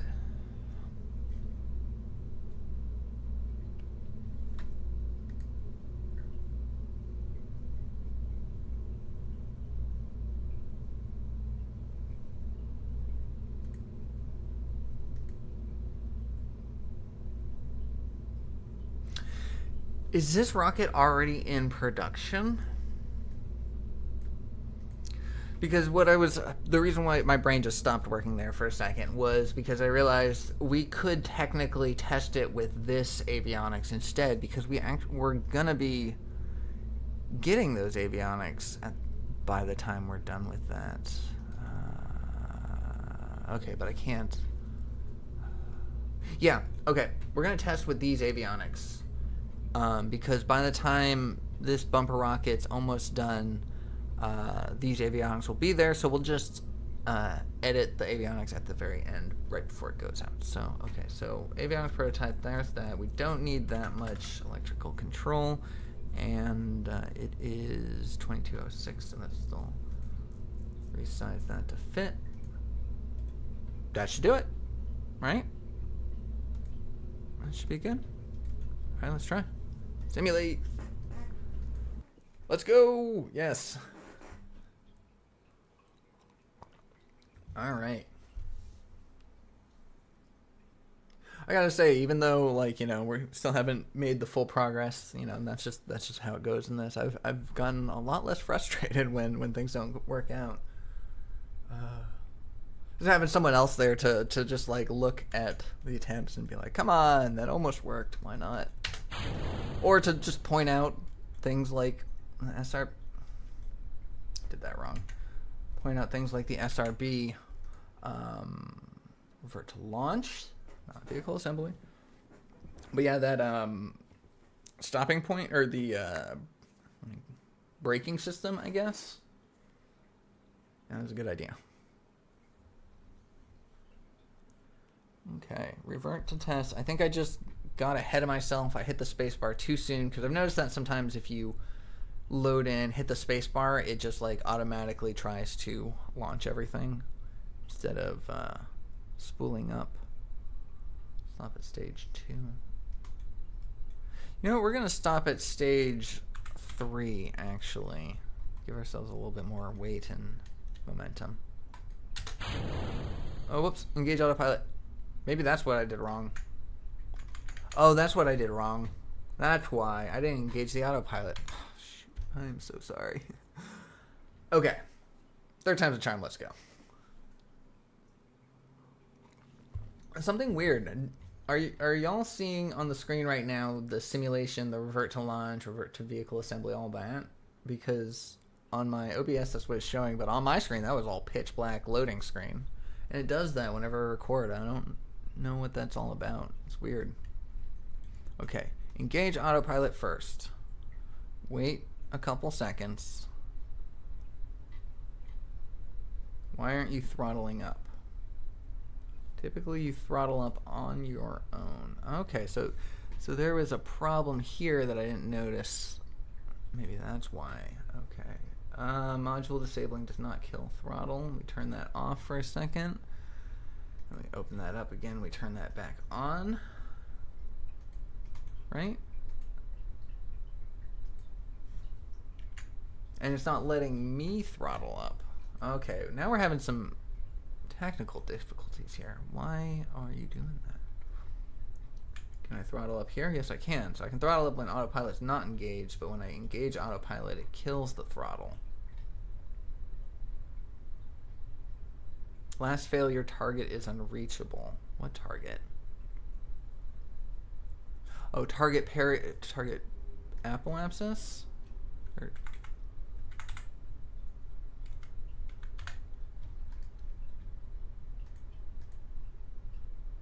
sorry, give me.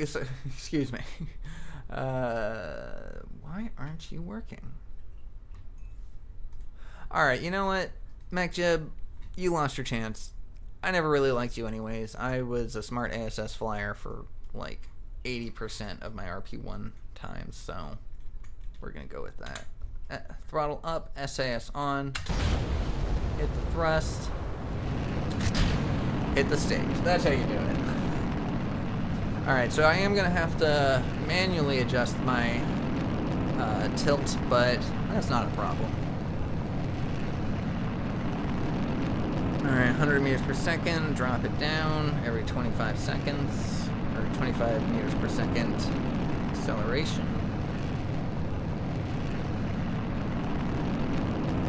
I just wish Smart ASS was more compatible with more advanced launches and profiles. So I'm gonna say 75 for my target degree. I think that's all I really need to get my downrange. There we go.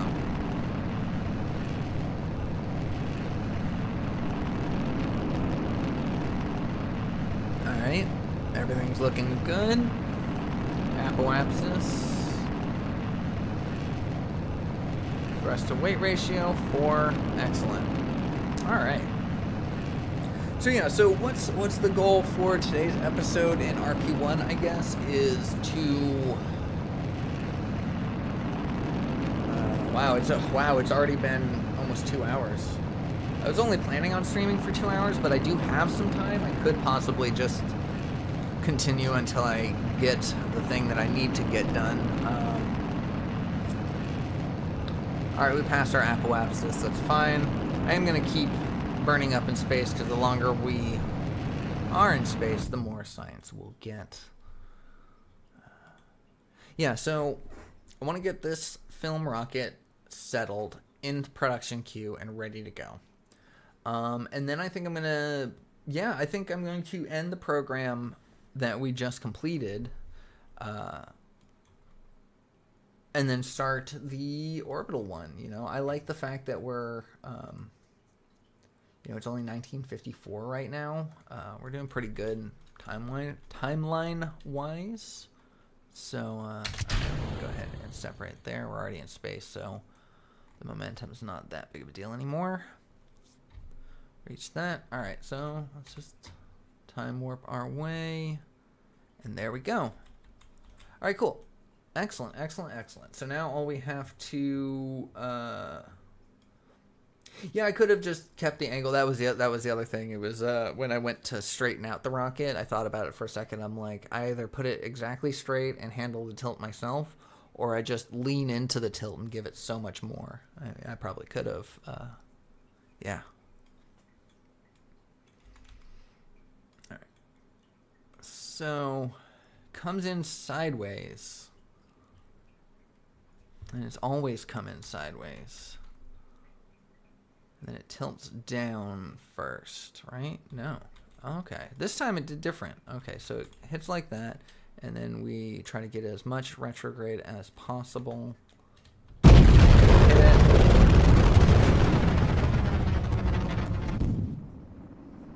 There we go.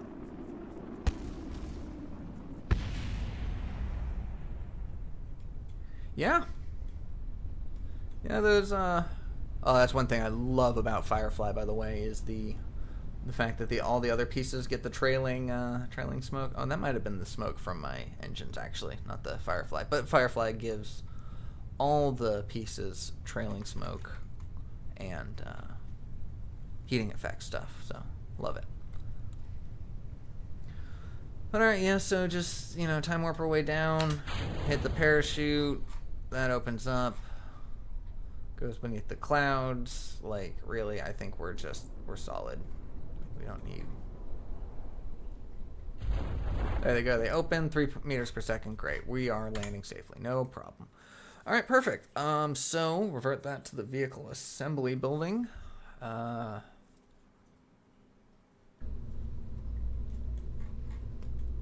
Yeah, I think that's all we really need for this. Unfortunately, we can't put this into the queue because of those avionics. But what we can do is... Can we edit it from here? Oh, I've never tried that. Can we? No, we can only cancel it from here. Okay. Yeah, so we're going to edit this one right now and put these SRBs on there. Thank you again for that recommendation. Thank you, Sid. Thank you. Thank you.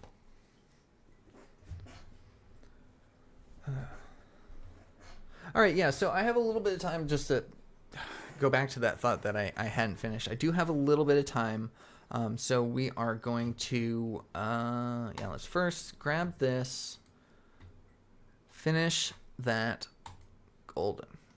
There we go.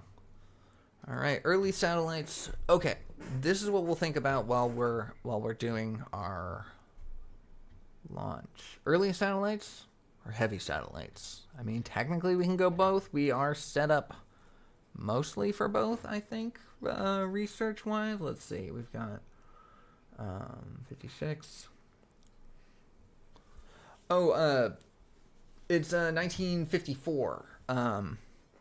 As far as lore goes, it's just, rocket history kind of things. I would love if someone could figure out. I know there's technical reasons why you can't start an RP-1 game earlier than 1951, but I would love if someone could come up with like 1930s rocket history, like real Wild West, like just putting explosives in a can kind of thing. Oh, I would love that. All right. Yeah, I think we're set up to do decent heavy satellites. We've got kind of everything we need. Yeah, so we can do either. I've been doing more heavy satellites than light satellites program recently, but that's also because I was doing X-plane programs, so I was trying to set myself up to be in a better position to put humans out into space. So, but yeah, the Laura, like Sid said, it's early space program, early history. So, like these rockets, these engines right here are more than just Kerbal rocket engines. These are realistic things from actual rocket history. In the descriptions, it's really cool to read in the descriptions because it gets to tell you what kind of engine it is, what kind of rockets powered, which ones it powered. And this is also really good to know if you're struggling, if you were struggling with building the correct rocket or using the correct engines, looking at which part of each rocket or which rocket it powered is really helpful, because if you want to kind of replicate that mission or that design, knowing which engines were good. Yeah, the only the V2 test in 1951, but there are some like people have been messing around with the rocketry stuff like way earlier than that. There's one image that comes to mind, which is why I think it would be hilarious to add this mod. While I talk, let me put the SRBs on there. There's one of the first earliest rockets had the engine above the fuel tank. So basically the flames of the engine cascaded down the metal thing, the metal container that held all of the fuel in it. And just a ridiculous design, but I always thought that was really funny to see. Just early rocket history is wild, just absolutely nuts. I feel like the one that we just did had a better design for how these integrated.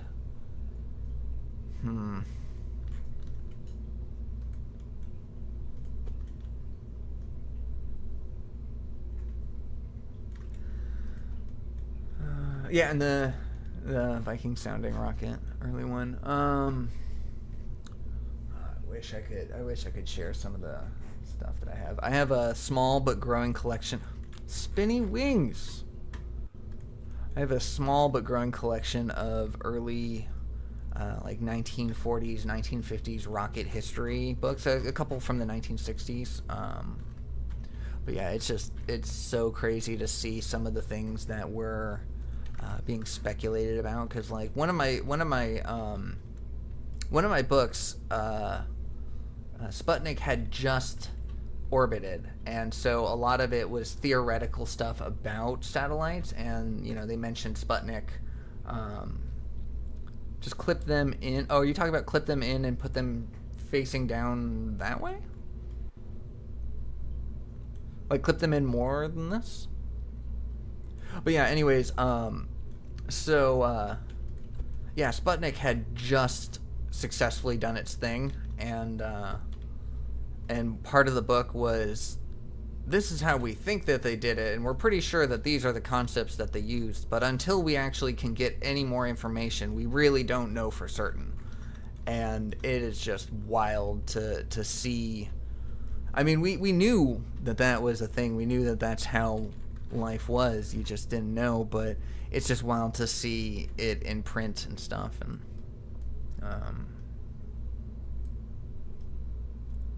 there we go. Engine. All right, perfect. So theoretically, this should suffice. I don't know if we should test it again first.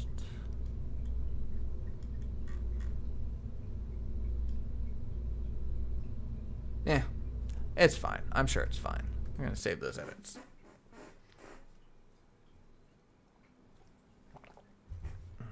All right, so what's next? I think... Yeah, Peabody? Well, I didn't think about that. Oh, I can't give you scratches right now. I'm doing stuff. I'm sorry, my cat. I think we're going to go for heavy satellites. I've just been more familiar with this, building bigger rockets. I like the amount of power that heavy satellites have, and I like just being able to over-design things. Just be like, you know what? Let's just add a couple more 100 delta V on it and just call it a day. Also, financially, it seems a little more reasonable. So, what is that? What's the total? What's the total cost? The total summary cost? Total funds. All right, so that's 1 million there. That is like no contest. Oh, but we could do all of these contracts in a single launch. That is true. So we don't get nearly as much money. And we can't do it in a fast? We can't do it in fast. Interesting.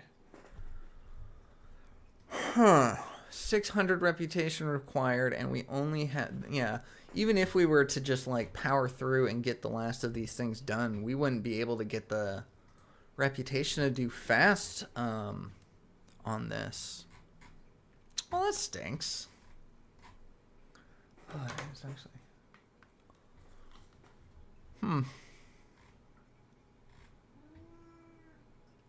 Yeah, I was hoping to be able to do that and get better money. This may actually, this may set us up for a little bit of a struggle coming up soon. But, I know why. It's because we did so good with our timeline. Because It's the 2nd of July, 1954. It's only 3 years past the start of the game. We haven't had enough time to build up the reputation, to do the launches, to build that more, to go through... yeah, so our success in early game will cause us to struggle a little bit in later game. But if that's going to be the case, I am going to go with the one that gives us more money and allows us to just say, screw it, that's good. So we're going to do that. Excellent. Still don't have that leader. Okay, cool. So yeah, so this is the direction of the series going forward.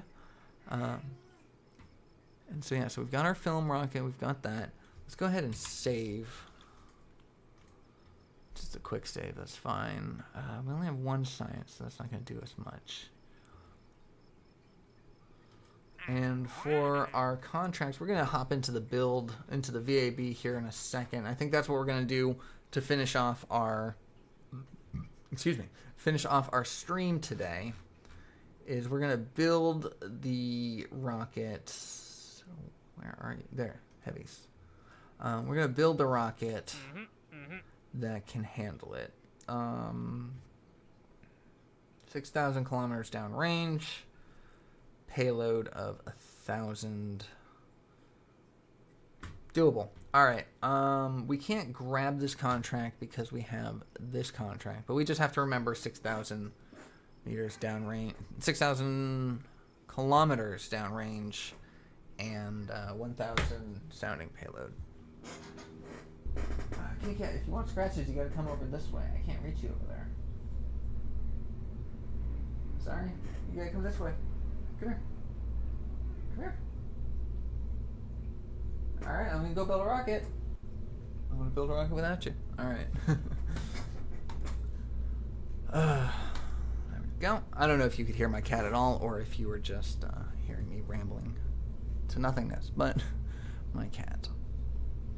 Alright, we don't need that. 6,000 meters, 1,000, or 6,000 kilometers, 1,000, sounding payload. 100. Oh, thank you for noticing that. 140 kilometers as well. Yes, thank you. Okay, so let's do sounding payload in the nose. Service manual? Yeah, that's right. Alright, yeah, I'm just gonna kind of go through this a little quickly because the basics of this I know pretty well, so we don't need to spend too much time on that. There's that. I keep looking at the missions, but I don't need to. Let's do the tank UI. Oh, sorry, K-Cat. I'm just doing this. Alright, so it needs 1,000. Okay. Oh, this is a heavy satellite. We can have a 2.5 diameter. Right? Oh, hold on one second. I'm gonna mute my mic. I'll be right back.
Okay, all good. Okay, so now, okay, so just to explain the process that I went through right now, I colored this so I have an easier idea of where the avionics are. This thin tank right here is going to be our RCS fuel, and then this tank is our rocket fuel. I've never used this. Is that an actual engine? Yeah, it looks like it. Interesting. Never used it. I might want to play around with that. I like the look of it. But yeah, so RCS, liquid fuel. Now I need to figure out the engine we're going to use. Which one was the one that I liked? There's one.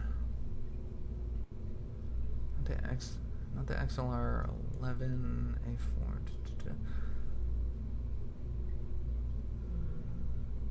Another way you can tell which engines are necessary for people who are less familiar with RP-1 and rocket history, if you notice over here, if it says ground support clamps, that is for the first stage. That's not, you don't want to put that engine right here because it's not going to light because it needs ground support. So just that's one way if you're like, oh, I don't know what engine to put on next. As you see here, it's pressure fed, ignition 1, subject to ullage, nothing about ground support, so like, oh, that's tiny. I wouldn't, but you could, theoretically use that engine for a stage. I can't remember what I used in my last heavy satellites. I used this, I think, in the tutorial. No. Sorry, forgive me for a second. I need to remind myself of what I did. It wasn't 200.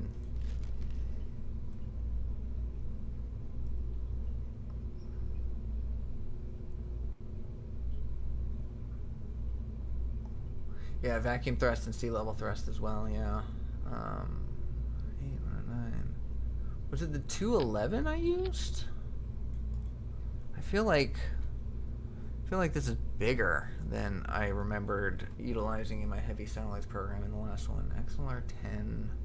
That's ground support. Those are plane engines. Plane engine. Veronique. It must have been. I feel like this is the only one that kind of fits the bill of, it's not a. Oh, it is ground support. What did I use? Hold on. What did I use in my episode? So let's find that episode. Heavy satellites. I'll just do this. Tutorial video. Which engine did I use?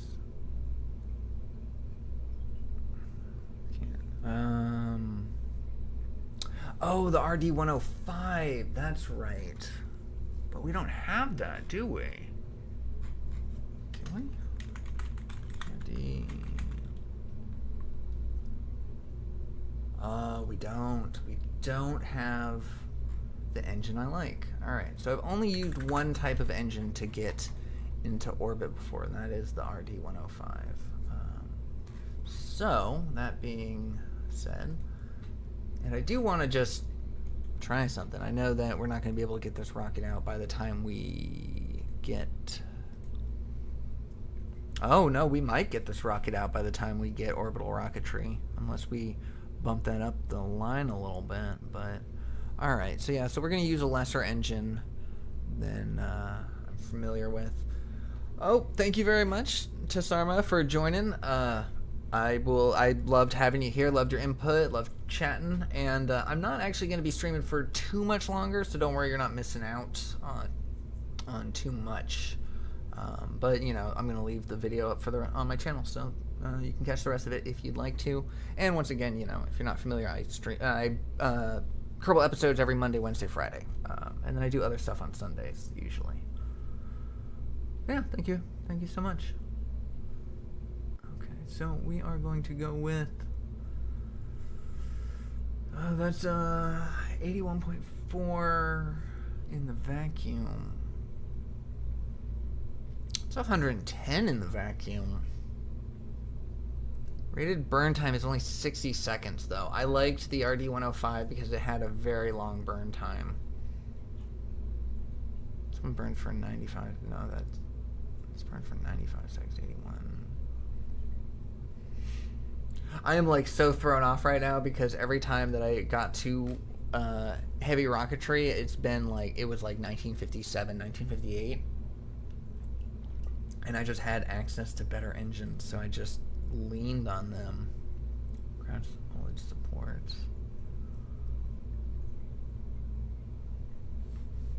No, it's not.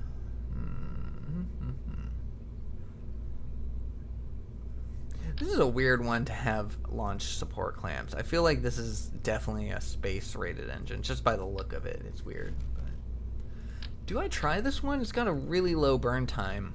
And part of why I like heavy satellites is you can finish the orbit more efficiently. Ullage. So these all have ullage. What about... How long does this burn for? Sorry, I'm just kind of muttering at this point. I'm just trying to think through these things because, you know, RP-1 is a little bit more mentally required. You need focus a little bit more. Let's get a vacuum engine with an appropriate size. All right, let's go by size then. That makes sense. Ground support.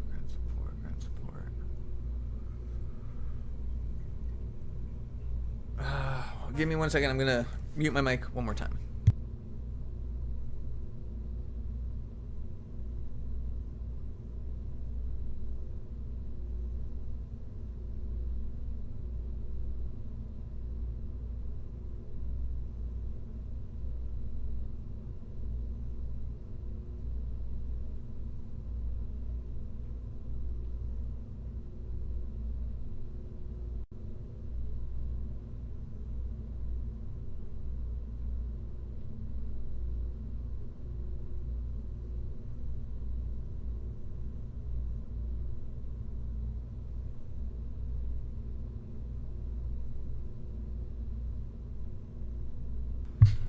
Had a phone call, which I actually did need to answer, so thank you for being impatient.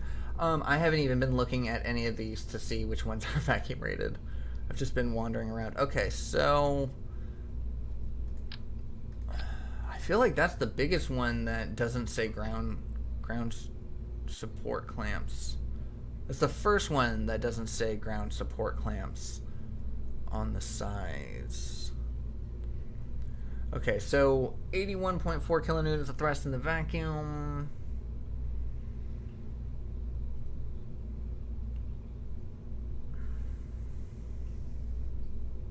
This one's got a 145 second burn time, which I like, and it's only a little bit less thrust in the vacuum. How much is this? 95 seconds, 145 seconds. It's very small, though.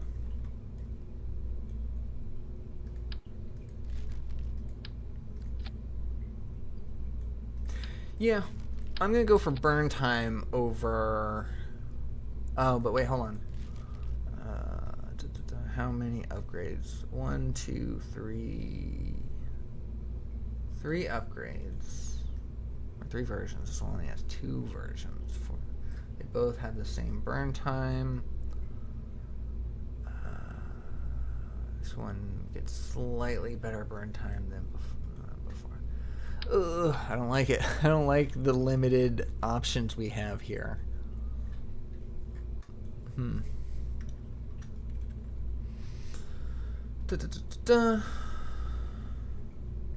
Alright, you know what? I feel like I'm going to be trying to force this too much. I'm going to need to spend a lot of time testing and retesting to make sure that not only do I have the right engines and all that, but the flight profile is going to be necessary. I'm not going to build an orbital rocket today. That's not going to be the rest of the day. So we're actually going to launch that mission. I did say oh, I'm going to hold off on the actual launch until the following episode. Today's stream was mainly just supposed to be the build and testing aspect of it. But again, like with the POV, I want to have something that by the end of the episode, I could be like, yeah, we accomplished that, we got it. So, bumper rocket will be ready 1954. Avionics prototype will be ready then. I just need to put that in. Could hire more staff now, but I don't think I need to. Bumper rockets. I can hire more staff here.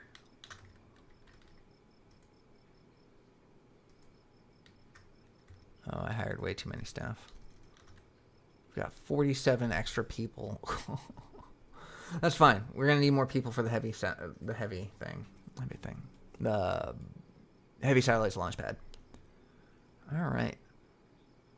So that's good. This will get out slightly sooner. Okay, so the avionics prototype is only going to come out slightly before that. Hey, thank you very much. I am staying hydrated in the fact that I am drinking coffee. But I heard that nowadays scientists believe that drinking coffee accounts for your water. So I know that's not how that works. But anyways, okay, so I am going to time warp to the completion of all these 3 things. If you are photosensitive at all, if flashing lights bothers you or disrupts you, please look away for the next minute, and I am going to get started. I'll let you know when you can look back. All right, starting now. Well, that didn't take very long. And then now, that's flashing. Oh, that's a lot of flashing. All right, so avionics has been completed. We can now, wait, let's see real fast. Completion 0913. Let's just change the avionics around. If you are sensitive to flashing lights, you can look again. There we go. Avionics. Unlock. What's the weight change? 22 points. 1. And we really don't need that much electric charge. There we go. Now it's 22. Okay. Oh, no, I'm good. All right, we're good. Yeah, I should, and I will. I'm actually going to be done with... yeah, I should integrate that. Yep. Or tool that, I mean. Yep. There we go. Yeah, I am going to be stopping this soon. I'm not really a streamer, so streaming for 2 hours and 28 minutes is a little difficult for me, but I've been enjoying this, and hanging out with y'all has been fun. All right, so I'm going to warp to complete yet again. So once again, if you're sensitive to light, look away, starting now. Not sensitive light, sensitive to flashing light. So that's all good. We're going to go ahead and roll. We're going to save and then roll that out. I would still recommend looking away, warping to complete. Oh, and it's nice and morning time, my favorite time to launch. Okay, everyone can look back at the screen. Let's go get started. Okay, I'm excited. Yeah, this is... I don't know if, I guess I'll separate the stream into 2, because I don't know if I'm going to be able to remove my audio from the stream to turn it into a video and then do the normal after the fact narration like I do. So I may end up just using the stream as this week's episode, probably. That's what I'm thinking. HDR, I know. I know who is looking at this video right now and being like, I've told you to turn off HDR how many times? I can't figure it out, I swear. Look. I've got these. These are all the options I have. I don't know. Okay, so anyways, we are going to manually fly this. And we're ready to go, basically. There's not much we need to do. Do cinematic mode for the start. Yeah. But yeah, this is going to be Wednesday's episode, or if you're watching this on Wednesday, today's episode. Yeah, I wanted to make sure that we got at least something done. So, with everything else ready, nothing else left to do, let's fire.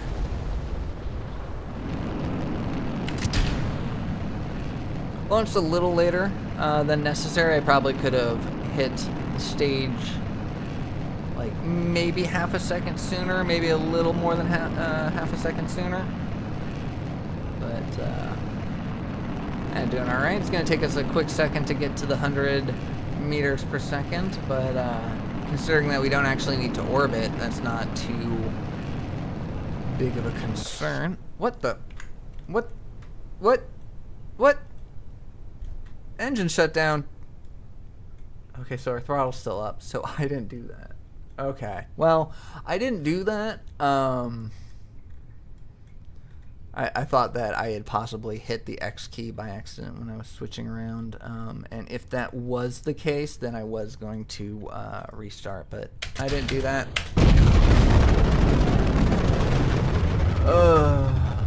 I was just gonna bomb the KSC with the debris there, but yeah, because I didn't do that, that was an actual fault of the engine, dealing the fact that we have engine failures. We are going to live with that failure, unfortunately. We're gonna recover the cost of this at least, but yeah, we're gonna live with that failure, put another rocket out into the queue. I normally put 2 rockets in at the same time, so that way when things like this happen, at least one's partially built during that time, but yeah, I did not do that. I think I might have rushed through today's missioning, through today's stuff. Could take a second, but you know, that's the thing, is when I do these as episodes, when I'm just recording on my own, like I'm recording for like 4 or 5 hours, sometimes 4 or 5 hours at a time, and then sometimes like multiple sessions. So I got 3 hours on one time and 2 hours on another, then another hour to do the actual mission itself. And so a lot of this time, like, I'm not distracted by talking the entire time. I don't do any talking until I get to the narration part, so like I can just focus my entire attention on the mission. So I do feel like I've rushed a little bit, but I'm doing this a little bit differently than I normally do. But nonetheless, we do have a bit of a advantage. I think we actually beat history for our in the first program by a few years, so I feel like we can afford our first failure and have to rebuild that rocket. So let's just go ahead and recover, and we're all good.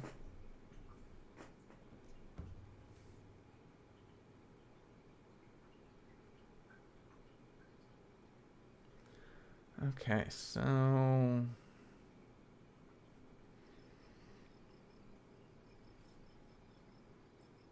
right. No, I am not in high school. I'm 36 years old, and it's been a little bit. Oops, combine that cover. There we go. Okay, let's just put another one of those out into service. Just launch, I guess. You know what? Let's launch 2. We can afford it. We'll put 2 out. I wish that Kerbal had come out when I was in high school. That would have been so much, so beneficial for me, like, to be able to learn. Because I'm not very good at math or science, but if I had access to this at that time, when I could play this, you know, on my off time, and then have a question that I could go take to my, you know, teacher, that would have been cool. All right, so we're just going to do time warping again. Once again, please look away. All right. How much free time did I have then? Oh,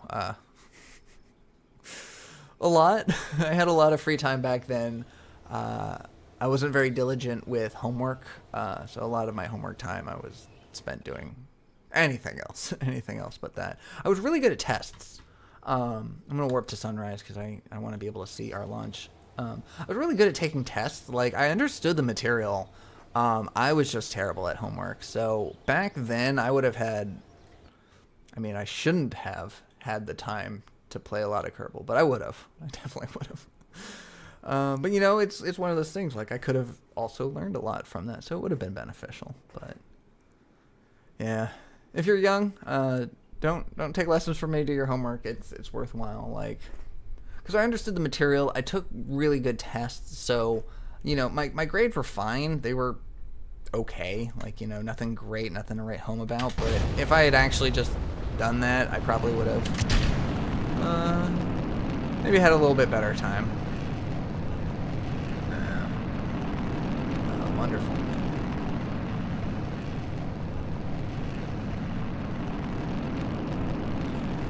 Okay, so good to go. I don't think I'm going to start pitching over just yet. I'm going to let myself build up a little bit more speed. Because after all, we only need to go 200 downrange.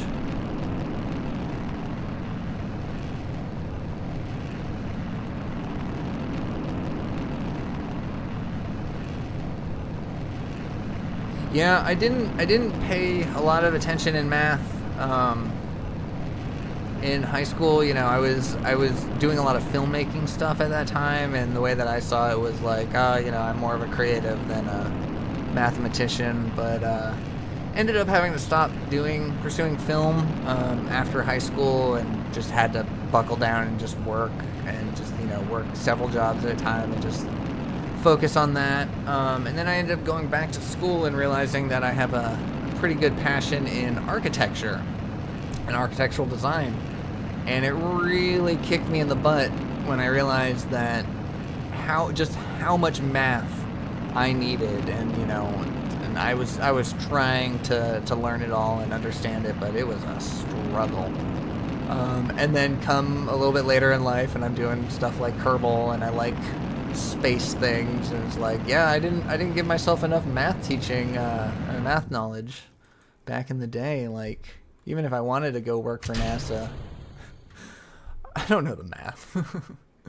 But yeah, so yeah, stay in school, kids. Yeah, part of math is to be creative. Yeah, that's the thing I learned later on in life. In college, I ended up, because, you know, in order to do, you know, my prerequisites, I had to do math. And so I did, rather than trying to figure out exactly where I was supposed to fit in my math courses, I'm just like, I don't know, give me the most basic one, you know, I don't care. Just give me whatever I need. And there was a lot of like number theory, like, oh, why numbers mean the things that they do, and what exactly does, you know, zero signify, and there's a lot of that stuff. And then at that point I realized that mathematics was kind of like puzzle solving, and I do like puzzle solving, and it's just, you know. So yeah, it's one of those things that, like, I think I would have enjoyed math a little bit more if I had given myself a reason to try to enjoy math. So, you know, long story short, had Kerbal been around in 2000, I would have loved it. Okay, I am more sideways than I wanted to be right now. Oh no. Oh no. Oh, we didn't test for that. Okay, well, let's just try to sideways momentum. Oh, that was a dumb idea. Oh no. Don't. Yep.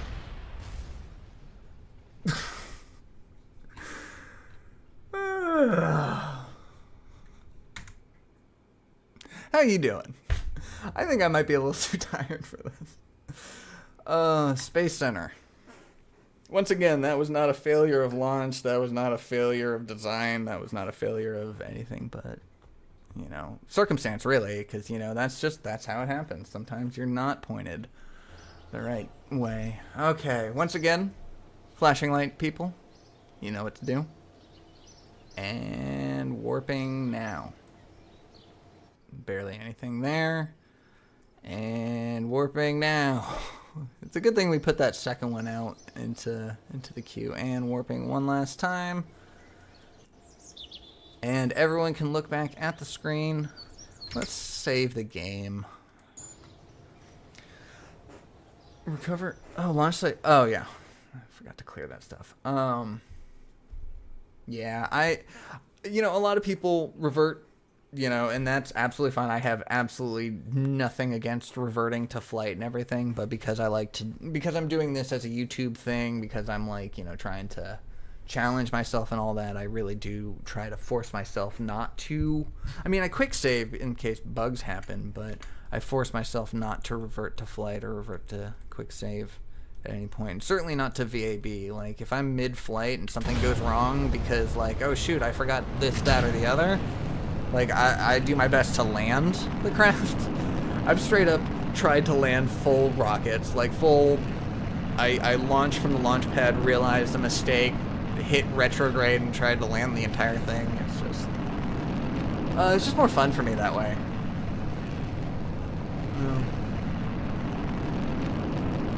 But I do also, you know, want to specify that I'm not throwing any shade to people who do play that. And, you know, are you kidding me? Why? I know exactly why. It's because I've never really. No, I have used this engine before. You have flight data.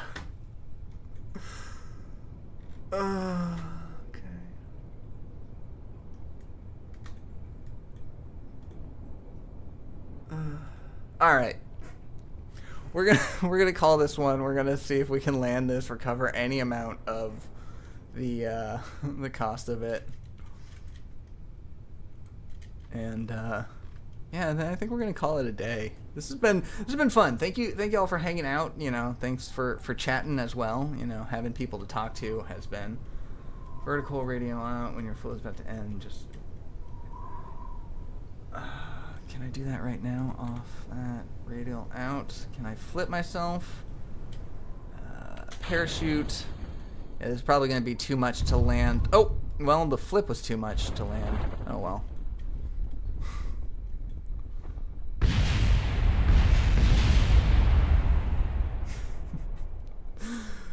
It's been fun.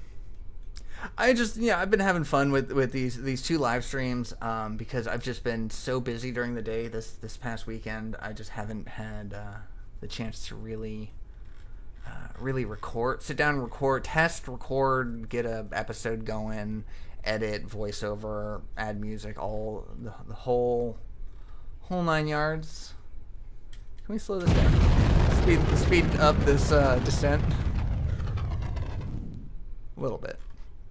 Yeah, but, so rather than just, like, not having anything for the week, I'm like, oh, hold on. Yeah, rather than not having, like, anything for the week, I wanted to at least try, you know, to reach out to you guys and be like, you know, I would have liked to have an episode, and, you know, I appreciate everyone who reads my posts and everything, because typically if there's an issue, I try to mention it there.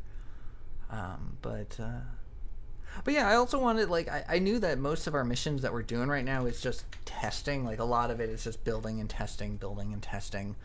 And so I'm like, well, you know, if I'm tired from my day and I need to make an episode, I'm going to spend, you know, hours testing and retesting. And, you know, maybe let's just make an episode out of that. Let's have some fun. We'll stream with you guys, and, I'll get back to it, back when I can. So, land on this. Yeah, so this may end up being Wednesday's RP-1 episode. Apologies for everyone watching it now, for not having a new episode on Wednesday. But I am going to work over the weekend on better design for this, better design for the orbital capable craft. Yeah, just in general, get back to it. I should have a lot more time this week. Everything should kind of go back to normal. So yeah, I'm pretty excited to get back to it. Not many people watch my Everspace 2, but if you are one of the people that watch my Everspace 2, again, sorry about not having Sundays out, but next Sunday I will make up for it, and I'm very excited to get started on that. And yeah, I don't think there's really much else, just like update-wise, to tell y'all about, you know, channel-wise. Yeah, once again, if you're not familiar with me or my series, gotta stop saying stream.